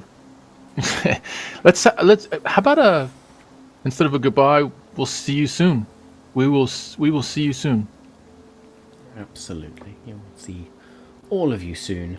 And then there's just this dunk as it hits the wagon. And you see Bronze just there with the sling out. Missed again. You're getting better. You're getting closer, No, I for missed sure. again by this much. So, Last time it was this much. okay. And she comes scampering up and sort of jumps on you, Jewel, gives you a hug, and then climbs down, wanders over to Kavan, sort of punches him in the leg, and then gives him a hug. And wanders over to Lex and sort of looks at him quizzically for a minute. Punch him. Well? Oh, sorry, yeah. Customs. Social customs. And it'll be like a really awkward hug. But then... And she's going to whisper in your as ear. a hugger, Go on. I'm going to slip her the crossbow that I have that I've never used. Not a fit, right. pervert. I was going to say, but yeah, you slide in. That's the wrong term as well. No, practice with this instead. It's much more accurate. And then She'll whisper back. You're a little weird, but thank you. Jewel turns to Kavan. My friends are going to get my sister into so much trouble. No, it's brilliant. It's brilliant. Look at her. Look at the twinkle in her eye. Yeah, there's a big smile on Jewel's face. As she's there, just sort of packing now with fucking rapier, crossbow. I'm going to have lots of fun. You are. Remember, You are a portable Please visit again. practice makes perfect. Keep practicing. You might not ever get perfect, but you'll keep getting closer and closer and closer, and pretty soon you'll hit that fucking bullseye over. Sorry, Mama Dream. You'll hit that bullseye every single time. Bronze, please, so that Mama does not kill me, don't do this in the house. Oh, this is an outside toy. It's definitely an outside toy. Yeah, 100%. Just bring back more presents when you come back. We will. Like, I don't know, a longsword? Or maybe a wand? I was thinking more a, I was Battle thinking a axe. longbow. This would work too. Yeah. Trebuchet. just rolling that bad Daddy, boy can we in build 6 one months' of them? time.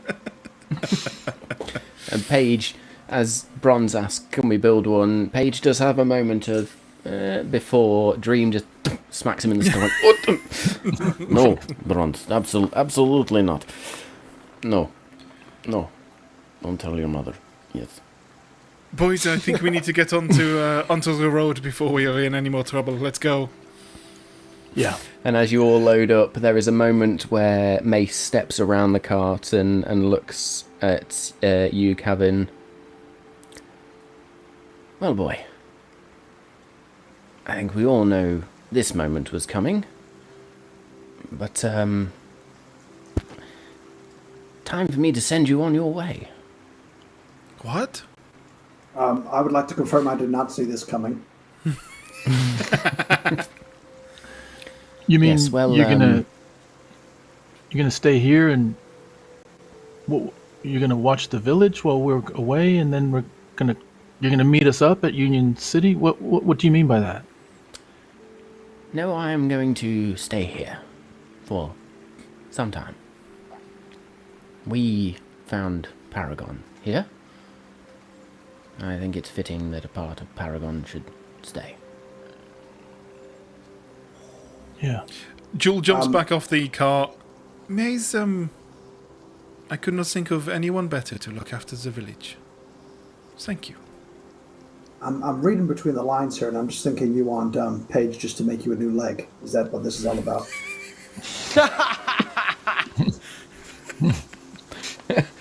Paige at this point is just going to sort of lean and points at, and Mace is just there and sort of looks down. Well, the thought hadn't actually crossed my mind, but now you mention it. Yes, maybe. But no. These people have suffered enough, and I know I can be a paragon of protection here. Kavan jumps off the cart as well. And turns to Jewel and says, "Can I just have a word with him?" Oh, of course. She jumps straight back on the cart. Come on, boys. Hey, man. Thanks. No, Kevin. No. Thank you.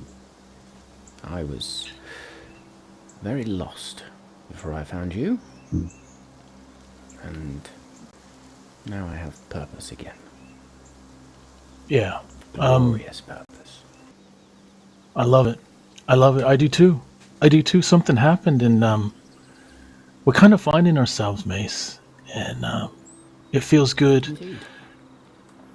And I hate the fact that you're not coming with us. But I know Just that because I'm not travelling on this journey doesn't mean I won't be part of the journeys to come. Just for now. Yeah. My place Yeah. is here. No, I understand. You take care of them. I know you're going to hang out with the guards, and you're going to do what's right, and I'll do the same, and I'll see you soon, man. And he goes in for... Last time he did this, his hand really hurt. But he says, fuck it, I'm going to do it again. And he goes in for a punch to the chest, like a brotherly punch to the chest. And although his hand hurts again, he winces and he says, "That's for us. I'll see you soon." Mace will kneel down and just sort of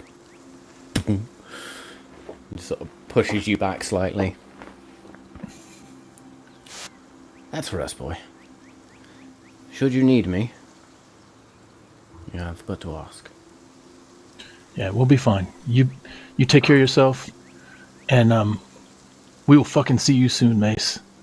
We will see you soon. Yes, you will. And he backs up, and jumps on the cart, and just starts waving. And Mace wanders behind sort of Paige and Dream and stands there with Bronze then sort of climbing up and sitting on his shoulder, crossbow in hand.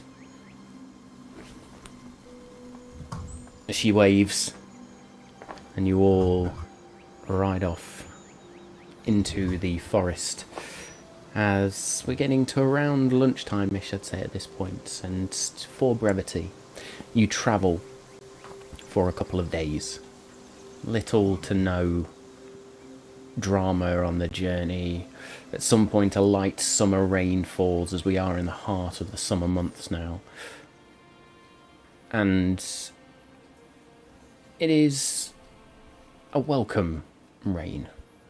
It's that cooling rain as the heat of the summer bears down even through the forest.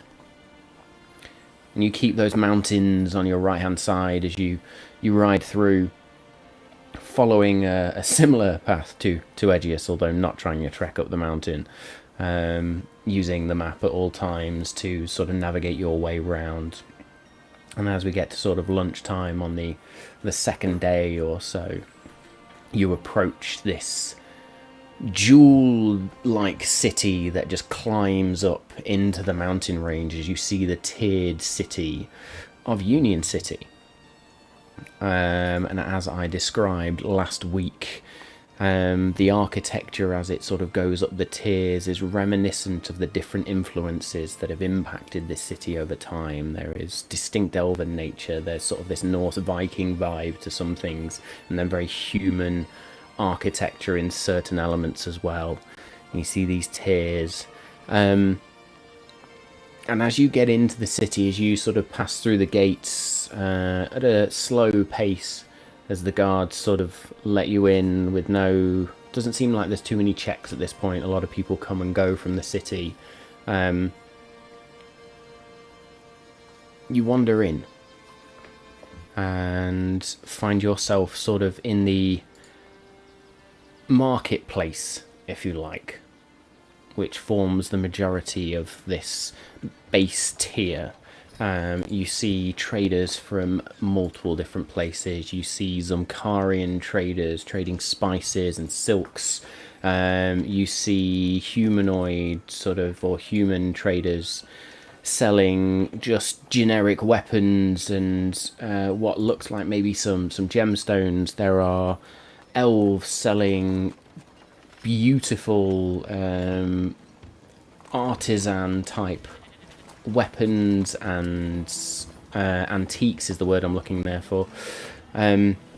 Just this myriad of individuals. As you look at the guards, there is everything from orc to half-orc to furbolg to tabaxi to elf to human to dwarf, halfling. Every race you could possibly think of exists in this place. What are we doing? Well, Kevin, you are our guide. Yeah. And Kevin is having a little bit of a moment right now because last time he was here, and for most of the time that he's ever been here, he hasn't been a reputable person at all. He has lived on his wits and at times has been violent. He's gotten into trouble. The authorities know him.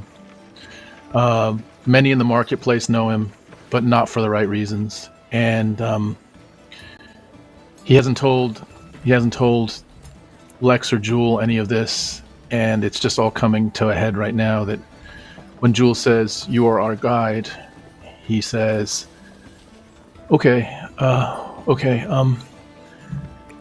guess we just need to lay low and try to find someone that has seen Edgious, and yeah, let's just look for someone that's and he's just looking around for familiar faces that may know him and Edgious, and hopefully will have seen Edgious when Edgious came through. But not in a very... check, please. Lots of things happen then. Sorry, perception check? Perception check for Kavan, please. Sorry, Jewel, you were going to say something then as well. As Kavan says, lay low, she pulls her head up. Hood up over her head. And, Does an Edgious just... having a moment. Yeah.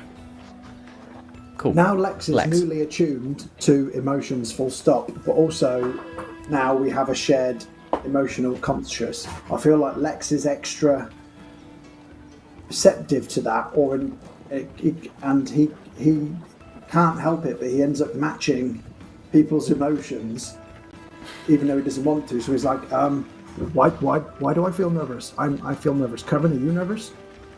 Why do I feel like people might recognize me for the wrong reason? Yeah, nervous. Let's look. I'll talk to you about it later, man. But let's just get in and out. Let's find Edgious. Let's regroup, and we'll get out of here. And I'll tell you about it. Okay. when we have a little bit more time. Kevin, just to confirm, you have been here in Union City before. Lots. Would you say is the real power on the streets? Is it the city guards or is it someone else? Some of the other cities I have travelled to, you could distinctly tell that the gangs controlled it, and others, clearly the guards. Some of them were also corrupt. But what I'm saying is I need to know what we are looking for, who to avoid, who not to avoid. Yeah. I don't think I'm going to be able to help you, Jewel. I wasn't in the right state of mind when I was here half the time. I mean, Edgious and I were literally drunk most of our existence in Union City, and previous to Edgious, I got in trouble with everyone, and I can't differentiate. I can't differentiate any of it. No, that is fine. That is all good. And Lex, I think maybe that's why you're feeling nervous. I feel like I'm on watch again, and I feel like almost like I've done something wrong, and I haven't. I haven't been here for a long time, and I feel like I'm going to be done again. Hey, you're a new man now. Embrace it. Yeah. What was the result of the perception check? It was a 19. 19. So you look around, and there's no individual as such that you think would recognize you or Edgious up until you see familiar beige ochre robes wandering through the marketplace, and hung around the neck this symbol that is very similar to the symbol of Paragon, but is turned upside down. It's scales that are upside down. You recognize a priest from the orphanage where you grew up. Stop the cart a second. Just hang on one second. I'm gonna get out. I think I know someone. And Kavan kind of tries to straighten himself up as best he can. He looks down, and he's mostly clean. And we lost your audio again. We lost you again. I don't know what's going on with that. Oh, there you go. It's fine. Yeah, no, it's back now. Yeah. And gets himself as presentable as possible, and says, I'll be right back. Just hang on right here, okay? Pull over to the side and just hang on. And he starts making his way. And can I roll just to remember what the name of this priest was? You can, make me a history check, please. 10 plus... 10 minus 2 is an 8. Shit. You're there, and this is a while ago since you escaped from the orphanage, knowing what they were like, and sort of led a group of young boys out of this orphanage. The name just escapes you for a moment, but then you think, Derek, brother Derek. Okay, and Sorry, Jules also going to jump off the car with her hood up and going to keep 10, 15 paces behind Kavan. Unhappy to leave him alone. Yeah. But wants to be far enough away that it's respectful. And so I start closing distance, and... Lost your audio again, mate. I don't know what is going on with that. There's like a weird you're back interference, now. and then you just disappear, so I don't know what that is. Yeah. Okay, so I come up to him and the group, and in as little of offensive or aggressive way as possible, I just bow down and I say, Sir, Father, could I just... Do you remember me? I'm Kavan. Remember you? Yeah. I mean, I was smaller. That name means something. And Kavan's now starting to battle this balance thing, because that sentence felt rude. And he knows why he left the priests. And he says, yeah, I spent years with you. My name's Kavan Buckland. I spent time in your company. You remember me. I'm afraid I don't, actually, but we have many young men pass through the orphanage. Good to see you're doing well, I guess. Okay, fine. Yeah, okay, so what I'd like to know is, have you seen a character walk through town? Look, I was at the orphanage, so I'm just asking you for some information, and I'm not a stranger, so that's why I'm talking to you right now. Boy, I have things to do. Kevin turns around and looks at Lex and Jewel and is thinking, I want to fucking crack this dude. And now Lex is getting angry in the chair because he can feel it, and I'm like, so Joel's feeling it as well, and probably would close the distance quite quickly and just almost out of nowhere because she's got a hood up, so she's quite hard to see at the moment. Kevin, let's leave before this becomes a thing. Yeah. I'm going to come up beside Kavan and I'm going to use suggestion on the man and just say, tell the man what he wants to know. Oh. Okay, that is a Social spells. Wisdom 16. Yeah, priest. Fucking wisdom Derek. 16, you say? Yeah. I bet Derek is spelled stupid though, isn't it? DERRICK. Called it. Hidden H in there. That is Normal out a somewhere. 13 to save against suggestion. You gotta do as you're told, motherfucker. What is it he wants to know? I'll be quick. There's a friend of mine. He is in skeletal form. He was here probably a day ago, and I just want to know if you've seen him, and if you have, where was the last time you seen him? There was talk of a skeletal figure caused quite a stir in the lower tiers yesterday. Headed up to the highest tiers and beyond.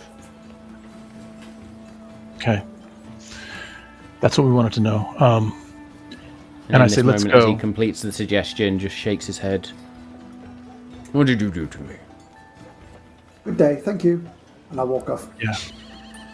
Thank you. You've been I most turn helpful. around. Yep. Can, As Lex and Jewel walk toward the cart, I take 2 steps toward the cart, and I turn back around. And I walk back to him. And I just get close to him, and I say, you ruin boys' lives. That's your job. I hope you enjoy it. Have a good rest of your life, motherfucker. And I turn back around and start walking away. Can Jewel see if he's got anything on his belt, money pouch or anything? While he suggested. Make me a perception check, please. Oh wow, that's dog shit. No, that is an 11. 11. I'll say with the clouded emotions, as you're all still trying to get used to this feeling of feeling everyone's emotions, it just clouds your natural perceptive ability, and it just you miss it. And then the thing is, you get back to the car. Should have checked his belt. Yeah. Ooh, Kevin as takes a 2 parting steps, gift, walking away. As a And turns- parting gift, can I... Sorry, Kevin, you go. No. He takes 2 steps to think that's all he wanted to say. And he's not done. He turns back around, and he comes back and he says, actually, that isn't all I wanted to say to you, motherfucker. If you have anything you want to say to me, say it to my face as a man. And I promise you, if you want to step to me, let's go. And I'm just looking at I can him. see why you didn't make it through the orphanage. There's a lot of anger here. It's not something we... Yeah, you can see why I escaped. Oh well, bully for you. What do you want, a biscuit? Jewel leans over to Lex like, I think I can hit him from here. Yeah, on that cue, exactly what Lex did at that point is what Kavan not like too much to cause any kind of scene, but just like bumps his head. Oh, never mind. Make me an attack roll, please. Scottish kiss. Oh my lord! Scottish That's a nat kiss. 20. Oh, That's a nat 20. fucking beauty. Maybe the emotions are riding there a little bit, Kevin. So whatever your unarmed strike damage is, please double it. Unarmed strike damage. All right. I didn't want to do this. I really did not want to do this. I wanted it to be a controlled. Oh, No, I'm here for it. sorry. Did Kevin go down that route we were talking about a couple of weeks ago? No. Oh, No, okay, not yet. Okay. Sorry. Unarmed strike damage is Your strength Should be 1 modifier plus your plus strength 1. modifier. strength modifier plus 1. Fucking 2 DMs coming out of there. So what am I It rolling? just Let's wakes see. up. You don't need to roll anything, it's just 1 plus your strength modifier. Okay. And then I want you to double that damage. Because you rolled a Where's nat my 20. strength modifier? Sorry. It will It's be at the on top of your character sheet. abilities. You'll see Oh the yeah. Okay. Yeah. statistics. So it's 7 plus 1 is 4. No, 6 plus 1 is 14. 7 Yes. plus 7 double yeah, is 14. yeah. Nice. Yeah. Oh, you So fucking hell, you're you going to knock just him out. sort of there's only this subtle movement, but you just connect, and it's enough as the nose just explodes and blossoms, and blood just begins to pour out. It goes, oh, you. Say it. Say it. Say it. Say it. You haven't heard the last of this. Kavan Buckland, was it? Yeah, We'll remember find the you. name. Don't worry. And he's going to with him turn saying- and begin to sort of hobble away. With him saying this won't be the last of this or whatever, I'll hand him my business card and say, "You've just met the Planar Detective Agency."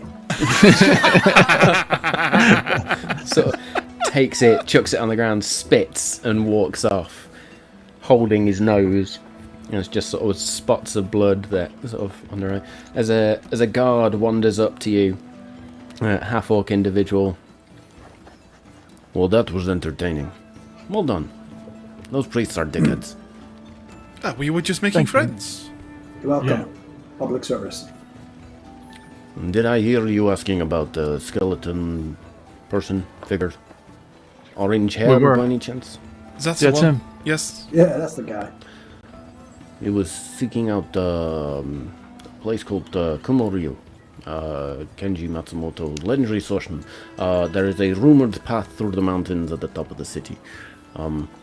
Not for the faint-hearted. I sent him on that journey. Hopefully he's still alive. Sorry. Oh, he Yeah, is. he's still alive. Yeah. Oh, good. Maybe he made it then. Is Made there it a through what? shortcut? Sorry. Is it what is? It's not an easy journey. It's supposed to be a test to the true or the those worthy of Kenji's training. Some shit That like sounds this. like us. Is there an inn somewhere to stay nearby this trail? Well, there's plenty of inns in the city. I was you just agree to meet? thinking. I mean, Gavin, do we need to follow him all the way, or are we going to wait? This sounds like it was a. I Or mean, if I do there's- not there's a need to local find my true self. I am Yeah. quite happy as I am. Should we check the Yeah. infirmary first? Is that a good point of call? I Thinking mean, about it. is it dangerous? Like, is he okay? What happens up there? Well, very few return, if make it. And those that do return tend not to talk about it, so... Yeah, I'm fucking going, guys. I'm going. Yes, no, I mean, let's go, we let's gotta go, yes. We gotta go. yeah. Cool. Okay. So that way? Up the tiers. All the way Yeah, Sky yeah. Dock, you'll see big gate of sorts. Narrow path, big gate. Can we take our cart and moose, or do we have to dock that somewhere? Well, you'll be able to get to top tiers if you follow the roads, but getting through the gate with cart, not possible. Right. Okay. Can Jewel just gauge in this conversation the markings of the guard, sort of authoritative logos, sigils, stamps, just anything, so that I understand the authority of Union City now? Yes. So, as you look on this half-orc guard, excuse me,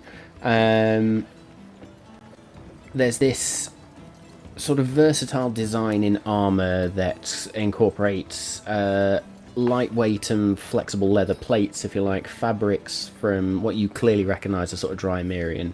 There's also these metal plates that are reinforced that look very not rudimentary, very simple in style. There's no artistic nature to this. You sort of get the feel that this is a human element, very rough, very just to the point. But there are these motifs that again are very Norse, sort of intricate knotwork, filigree, if you like that. There's symbols of strength and protection that are woven and embossed throughout. This particular individual looks like they wear a little bit heavier armor than usual. There's this reinforced chest and shoulder pieces. Carries a shield on his back, a large sort of almost tower shield, but not quite. And yeah, that's the individual. Jewel will turn to the guard then and say, as much as we were joking earlier, introducing ourselves to that person back there, we are the Planar Detective Agency. I hope if you have or need any assistance, please do look out for us. And she will sort of show the badge, not in a posh FBI way, just a, understanding some way to denote us. Very good. I will inform the Legion commander that we have detectives in the city. We hail from Dryad's Gate, but we are here for a few days, I'm sure. Oh, very good, very good. Surprising none of you are elves, but hell, what do I know? I am half-orc. A good day, thank you. And you? The name is Grung, by the way. Grog. Grung. How much ale did I drink? For fuck's sake. Good to meet you, Grog. Kevin, are you okay? Shall we go? Yeah, I'm good. I could have taken him if you wanted. I could. No. It's I don't want to do that. I didn't want to do what I did. I'm trying not to do that. I mean, I know, but I mean, I did let out a little bit of a giggle when you did it. It was quite funny. Yeah, no, he deserved it, but like. Oh, 100%. Look, do not. But one act. It just takes one act. So don't think wrong of you in the moment. That was glorious and well needed. Well yeah. done. Do you guys feel a weird, like, I'm trying to tap into some Edgious energy right now, and I think we need to try and concentrate on that, because I was getting quite I was almost feeling your feelings a little more than my own for a moment. They kind of adapt to. They flared. Yes, I'm going to have to get used to that. I don't mind knowing how you feel, but that was a little abrupt. Yeah, I'm. Let's try and concentrate on Edgious. Yeah. I mean, only Edgious could go on a journey of self-discovery, which means certain death, by the sounds of it. I thought, it'd be like a spar, and there'd be lots of raking gravel and someone asking, and how does that make you feel? But no, he is going to get punched to death. Yes. I love it. I love Lex. I love your newfound sense of humor. You wear it well. It's great. And Kavan just kind of gives him an elbow and says, "Come on, let's head out." Very good. And the small talk continues as you do head up to the highest tier and off to find the gate to Kumo Ryu as we camera up into those mountains. Where Edgious, it's been a couple of days, but you wake, and as you sort of wake and open your eyes and blink, skeletal form has returned.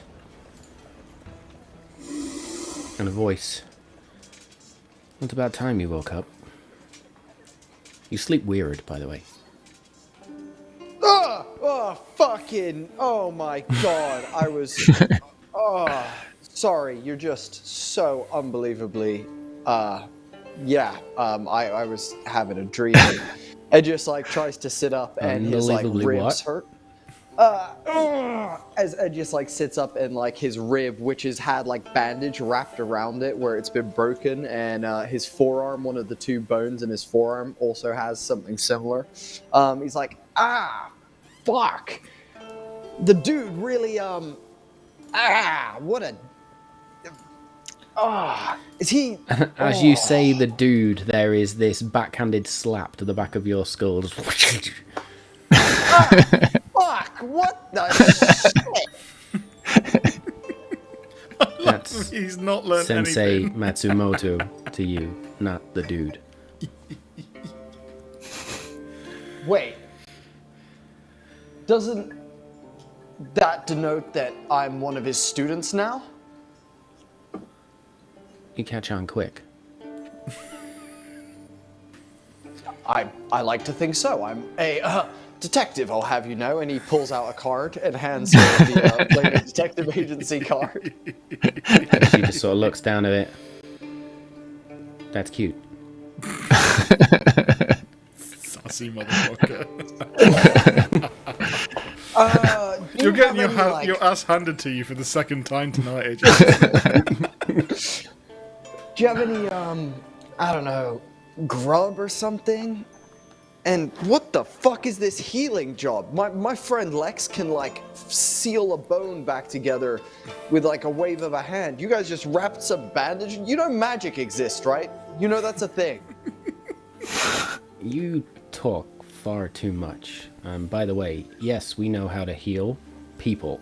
I'm not sure what the fuck you are, but this is new. So, here, drink this. And she hands you a small cup of tea. Drink that. Promise you will feel better. Edgious takes it in his hands, gives her like a look, and it's like, a lot of people are saying that recently, and sips the tea, taking one sip, and then is like, and just like fucking slams the rest like it's a Jaeger bomb or something, and puts it away, puts the cup down, and swings his legs like over the side of the little mat, and looks down and realizes that she's removed all of Edgious's clothes, and it's like, you didn't see anything, did you?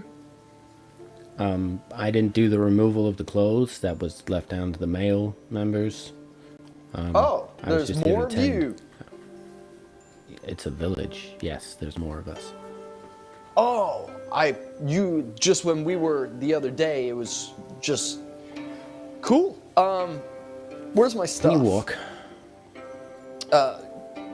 He wiggles his like individual toes that kind of creak like a floorboard, and he's like, think so. Then put this on. She throws you sort of a robe, monk-like robes. Put that on. This is cotton. I'm It's more of a also leather black, guy. but I guess it will do. And he pulls on the like silk linen trousers, and puts on like a kimono like top that folds over one another and ties like a sash around his waist that hangs down to one side. And he's like, starts flapping the sleeves around and is like, these seem wildly impractical. and then, with like, that, starts she rolling takes them up. hers and just flicks it, and one of the sleeves just smacks you in the forehead. What the? Why'd you keep hitting me? I'm being so respectful. What the fuck? There's just this grin on her face. I'm sorry, I just couldn't help myself. Impractical indeed. Follow me. Sensei Matsumoto would like to speak to you. I sincerely hope that Edgious' ass is still hanging out because he hasn't actually tied it right. You flicked me in the fucking nose hole. Her. Edgious is gonna get up, follow her, and something feels different to Edgious. A lot of pain seems to have left his mind. A lot of hurt that he felt before that blow from Sensei Matsumoto feels like it's lifted off of his shoulders ever so slightly. As he kind of, as they're walking, is trying to remember as much about this dream that he was having as possible, and remembers that the last thing that kind of woke him up was playing with his son. His son like kicks like a ball-shaped thing, and it hit him in the nuts, and that was actually Kavan's anger peaking, and he was like, and that's like actually what woke him up in the dream, and he just follows behind her through the temple. Very good. So you are led through, sort of out of the out of the barracks, through what looks like a food hall of sorts, and then down a long corridor lined with sort of bamboo, and you can see sets of samurai-like armor that just line the hallway here, and sort of these paper lanterns burning. And then she takes a right turn and just... Edgious stops at the first piece of armor and walks over to it and kind of like sizes it up and starts like playing with some of the scales, and is like, hey, how do I get me a set of this shit? The sleeve whaps out again and just catches you on the ear, or where your ear would have been this time. I'm getting a Kung Fu Panda-esque feeling of him walking around the temple. Yep. I was just asking a question. Oh, you know the whooshy finger hold. I just asked a question. What was rude about that? Why'd you hit me? It's claimed to be so sharp Sensei that even if you look Matsumoto at it, is ow! waiting. He's sensei is waiting? Yes, he's waiting for you. Move. For me? Oh, Edgious eyes up the piece of armor, and the piece of armor that he was looking at was a sick combination of red and black. The helmet with almost like two black devilish horns sticking out the top, with almost like a red kabuki mask, gorgeous big shoulder pads, symbol on the chest of the temple of Kumaryu, and he in his head is like, that's mine. As he walks behind her, rubbing the side of his head, and he's like, "So, do you are you friendly with any of the guys that live here, or are you a more keep to yourself kind of person?" She glances back and just shakes her head and continues walking, and then she comes to one of the sliding screen doors, and just there's a small drum outside that she just doof on twice and slides the door open before just bowing, and then as she's bowing just looks up at you and goes, "Go in."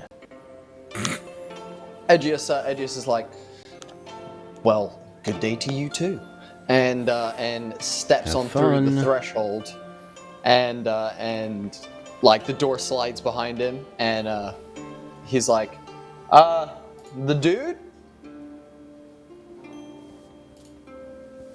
And you just hear from outside, "It's Sensei Matsumoto, dickhead." Sensei, are you, where are you, homie? And Kenji Matsumoto sort of walks out from a side room, this time not dressed in his armor, but just in simple robes, much like yourself. Edgious. Sit. We talk. Sure, happy to do so. Edgious, as he gets down, is like, "Oh, nice shot, by the way. You Totally lucky though. I tripped on that loose bit of tatami mat. You should really get that the whippy chick to go and fix your floors, because next time, when I'm ready, I'm a catch that punch and redirect it back at your nards. You talk too much. Oh. You talk too much. How much should I talk? What's like the percentage of? Is it like 10%, 30% of what I'm doing? Yep. Edgious like folds his knees and sits on his feet in front of Sensei. And the sensei brings over a small low table and places it down, and then places 2 small cups and a jug down. Sake. Oh, now you're speaking my language, Sensei. Now you're talking. Yeah, I'll take a double. Whatever you. Yeah, whatever. Yeah. Or am I pouring? Am I pouring? If I'm pouring, I'll hit you with a double too, my guy. Pour? I got it. And Edgious is going to reach over, uncork the bottle of sake and begin pouring it in. He gets probably like half a centimeter from the top of each cup.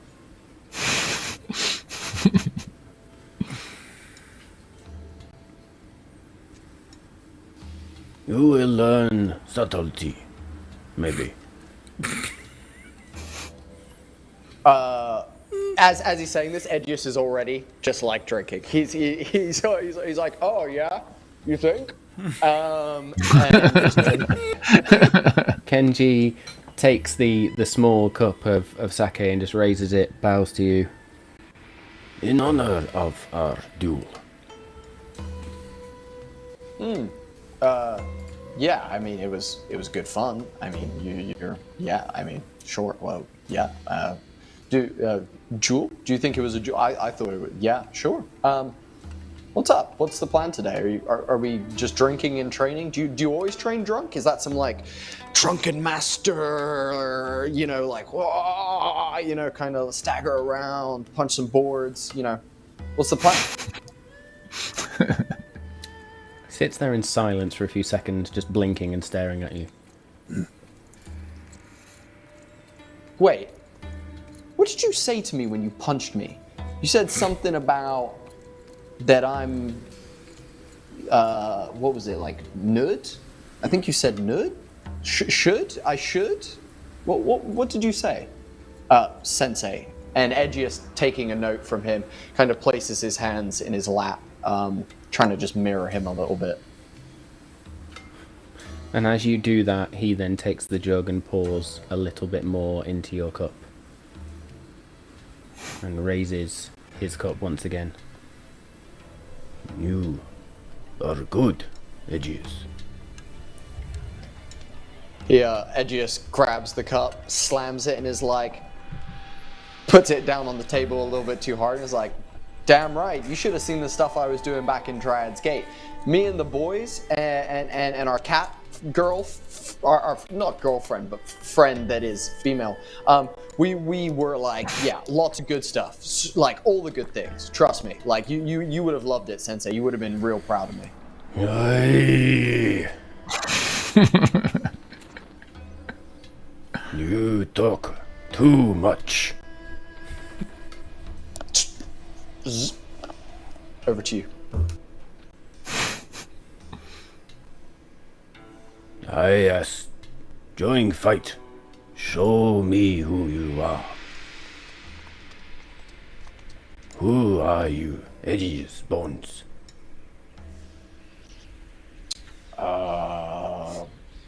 Can I talk or? Talk. Well, it all started, a very long time ago when my mother really told me that, one day I would do something great, and I really felt like I was gonna do something great. So then, Hey! I just like, Talk too much. Who are you? I mean, I'm a detective that wants to help people. I guess I'm just a guy. And with that, takes his cup, lifts it, Good. bows. Edgious this time picks up the cup, bows back slowly, maintaining eye contact, and sips the drink and places it back down. Good. Slides the table aside and just sits in front of you now.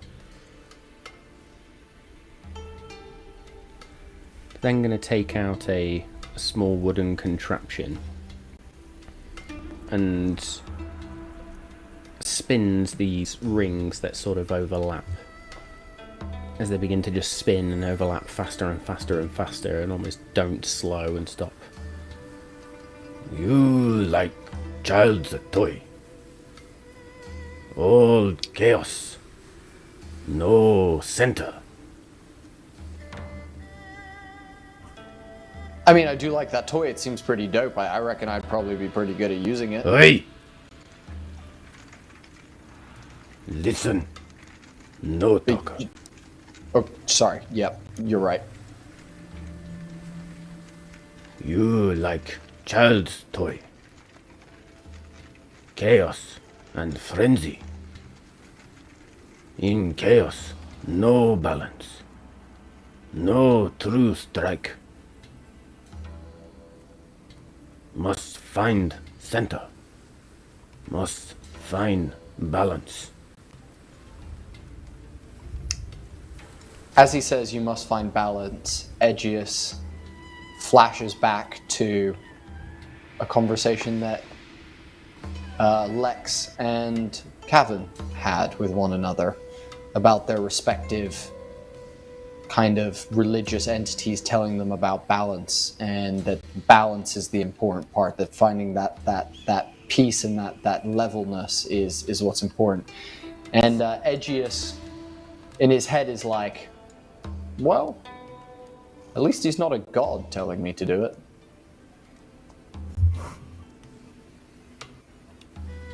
You know pain.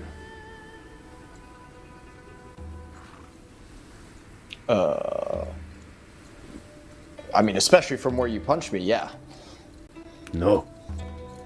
You know pain of soul.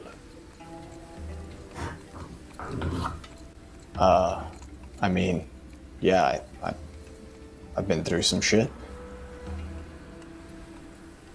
You must confront past.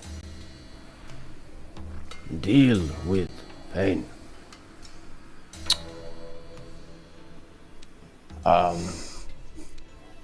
Sensei Matsumoto. That's the reason I'm actually here is to confront. And Edgious is totally misunderstood. He like I know you're talking about my family, but Edgious thinks you're talking about Klein in this moment, and is like, I actually came to you because you actually trained someone in the past, and I was hoping you could teach me like some secret, like I don't know, like 5-point, heart exploding, or like nerve grip, or like chop or something that he might not know that I could possibly like use on him. You know what I mean? Like, but that's me wanting to confront my past. Like, I'm aligned with you. Like, confront the past, but my past being someone you trained. Any secret moves that I should start working on? Begins to pour sake into your cup and keeps pouring and pouring and pouring, and the cup fills and fills and fills and overflows.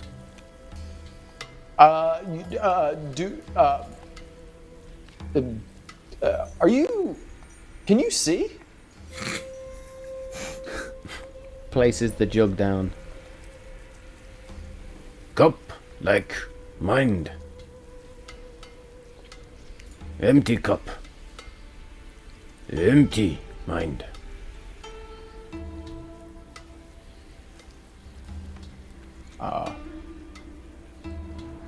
But the cup is full. Sure, yeah. I'll let. We'll circle back to that one.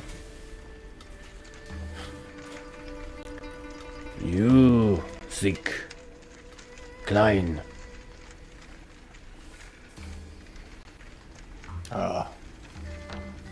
Yeah, that's the one. He not student here. Never was. But you Stole. trained him. No. Stole Oh. secrets. Oh. What secrets? Are they like two In secrets the to tell me? time. In the time you will learn. First, must come term with pain. Okay. Are we doing that by drinking today? It seems like that's how we started, so should we continue same path? You will do this alone. Not with my help. Seek out source of pain. Confront. Learn.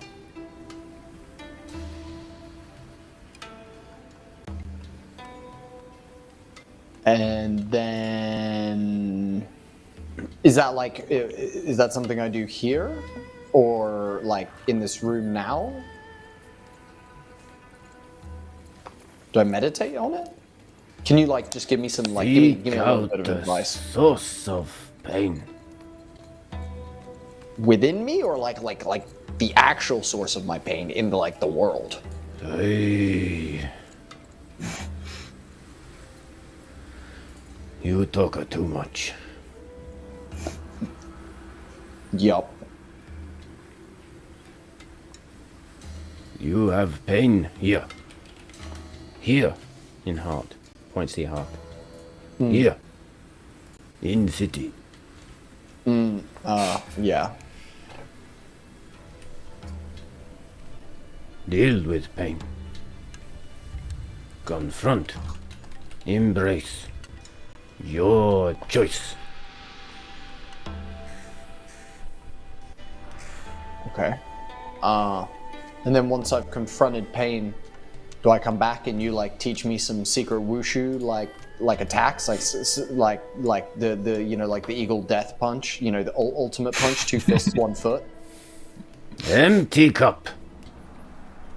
Sorry, yeah. Reset. Go again.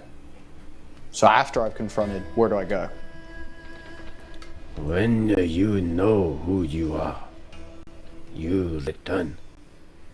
Then maybe we train.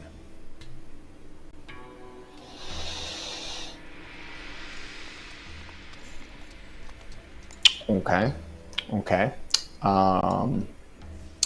See, I'm on a little bit of a time schedule. There's this whole like portal situation happening. There's a lot of shadows, darkness, evil things. Is there any way I could like confront my shit and then we just jump straight into the training? Like I will confront, I will embrace, I will do both. I won't choose, I'll do both. But like we need to just speed this up a little bit, homie. Or can you give me like a scroll with some like moves on it that I can take on the road or something like that? I'll do the confronting. Not saying I'm not gonna confront. I will. I'm gonna confront better than the pink haired chick has ever confronted things. But I'm on a time schedule. Just stares at you. Blinks.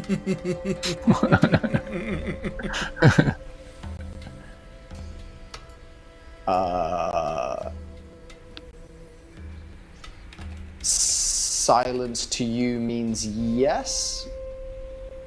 Blink twice if it's a no. Trying to keep a straight face with you is fucking impossible. And he sits there. It's going to end up at 0 HP again. It's ridiculous. No rush. path to mastery of oneself. Personal journey must take. When ready, return.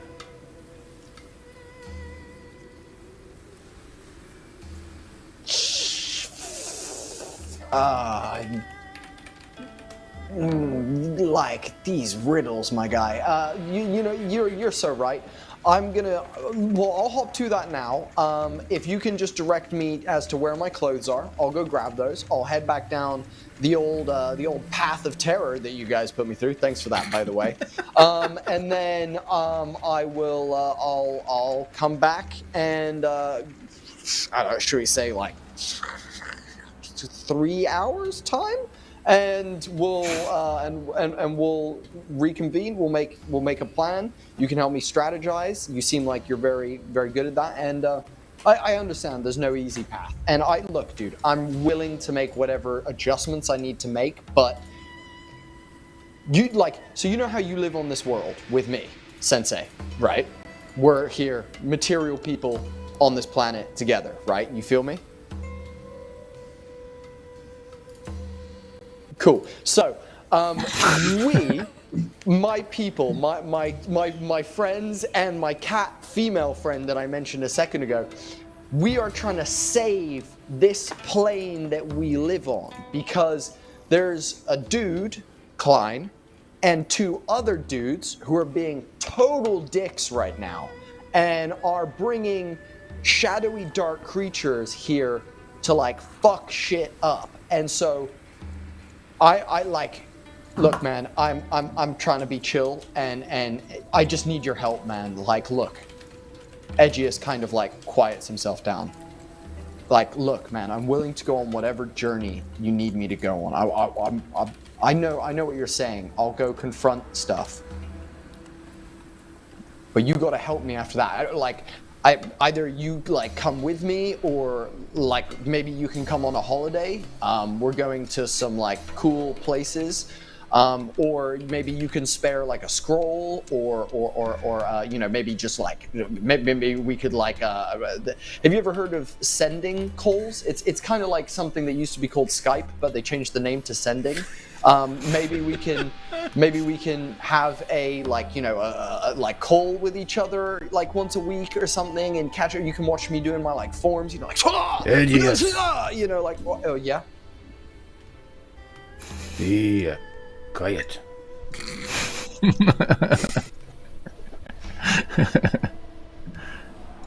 You talk too much. You're so right. Yeah, it's definitely my biggest weakness. Rush. Cannot rush. Train. Must find center. Only then return.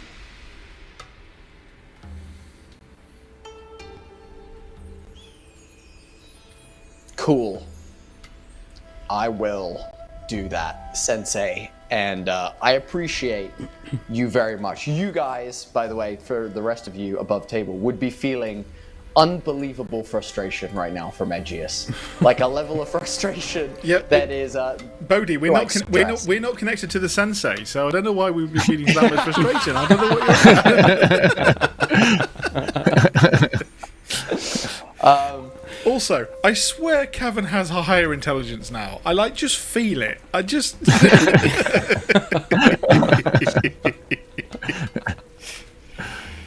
So, I'm gonna go. But dude, thank you so much for breaking my rib. I feel like you really lifted something that was on my shoulders. I don't know what it was, but I appreciate you saying I'm good. You're grouchy to say the least, but you know, look, man, I will be back, and thank you for just accepting me, I guess. Not many people just kind of roll with it, so I appreciate that, Sensei.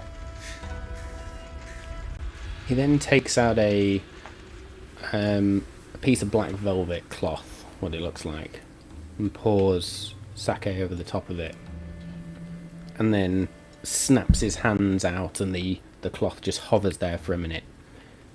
And he moves his hands around, and the cloth just almost seemingly of itself begins to wind its way in and out of his hands, before he then just sends the cloth towards you, where it snakes around your ribs and around your arm, around your heads, and eventually around all of your body.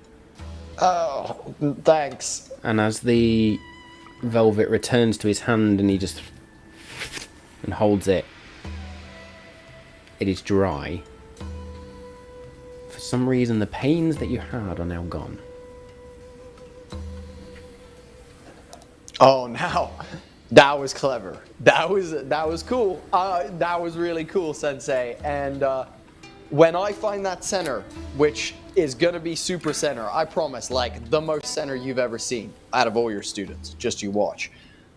You teach me that shit first. That was dope as fuck. You're the man, the dude, the guy. I mean, Sensei. And Edgious is. He stands at this point. Stand. Yeah, of course. Edgious like hops to his feet and stands in front of them. He brings his arms to his side and bows towards you. Sure. Here, actually, we'll do it like this. I'll do yours, and then you do mine. That way we can be, totally, it's, center, balance. Edgious bows, maintaining eye contact, for standing up and placing a hand out like this. Balance. And he looks at him in the eyes. Can I make a persuasion check? Make a persuasion check. I am getting Michelangelo and Master Splinter vibes from this, and I love it. That is a that's a 25.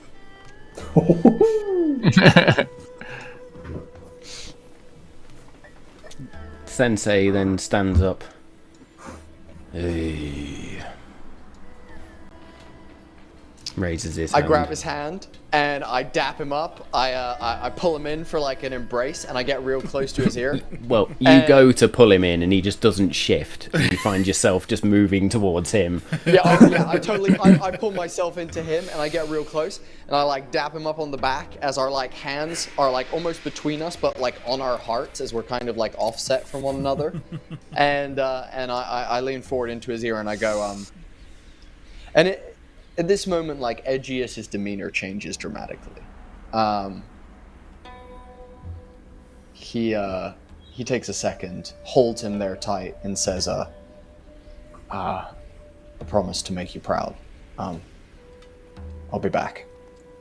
And then lets go and is like, dope, man, hey, work on that dap up, dude. Next time we need to get like a clap in there. I want to hear the sound when we connect our hands. And with that, he just flicks his wrist again, and you. It doesn't hurt you this time, but you just, like that memory stopped you. You just slide back slightly. Do not make me proud. Make self proud. Strong self. Strong person. Strong fighter. I will. I'll work on that. Not something I'm too good at the moment. I was doing that. You didn't even have to tell me. Edgious is gonna turn towards the door, and he's gonna, because I imagine these are like the paper sliding doors. Yep. Edgious, having not realized this as Takami has opened all the doors, he's going to place his hand on the paper bit and just go straight through.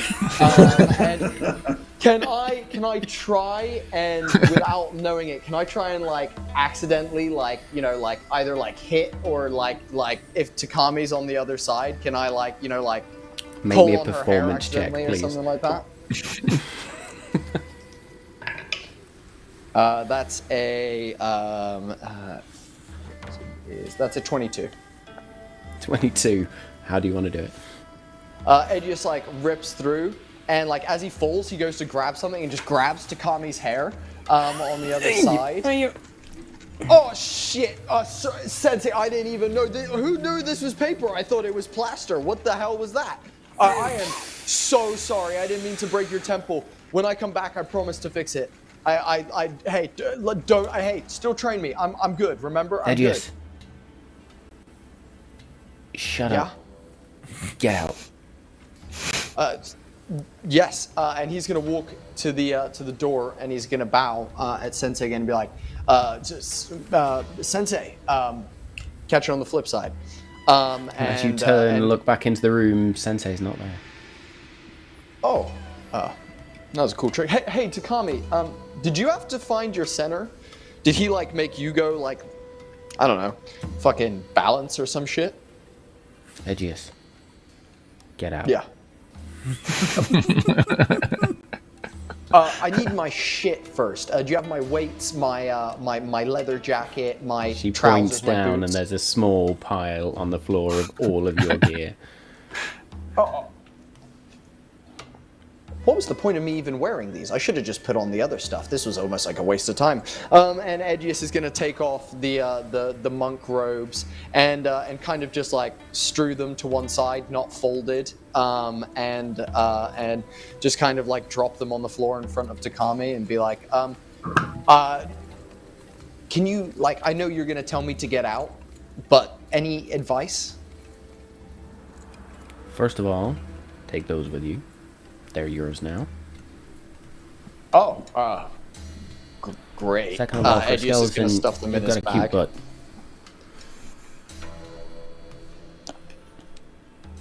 Right back at you. Those monk robes make your silhouette look very perky. Sure. Get out. Oh, okay, yeah, of course. And there was the get out. Well, it's been a pleasure, Takami. I hope you have a lovely day. Raking wood, punching bags, finding your center. I'll be back as soon as I can. Don't hold your breath now. As Edgious steps out and just slides the door across in front of him, and turns around to the town as he looks out and is like, center. I think the Jarl's Hearth for a pint, and like starts walking through the town towards the Path of Terror.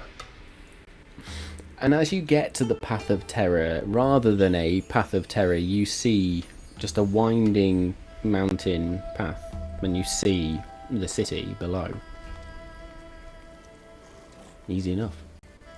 Edgious is gonna rub his eye holes and look back and be like, well, hopefully it'll be easier on the way back up. Anyway, and he's gonna start like whistling. He's gonna be like,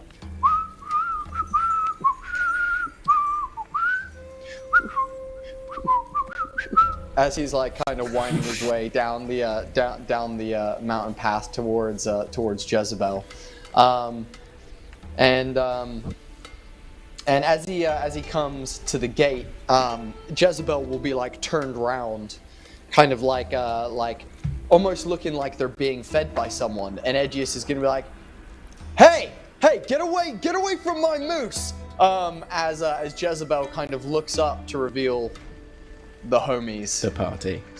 stood with Jezebel. As you now notice the cart next to Jezebel and the other moose, as I do remember what animal they were. And you see your friends all before you. A sight you have longed for over these past sort of 4 or 5 days or so.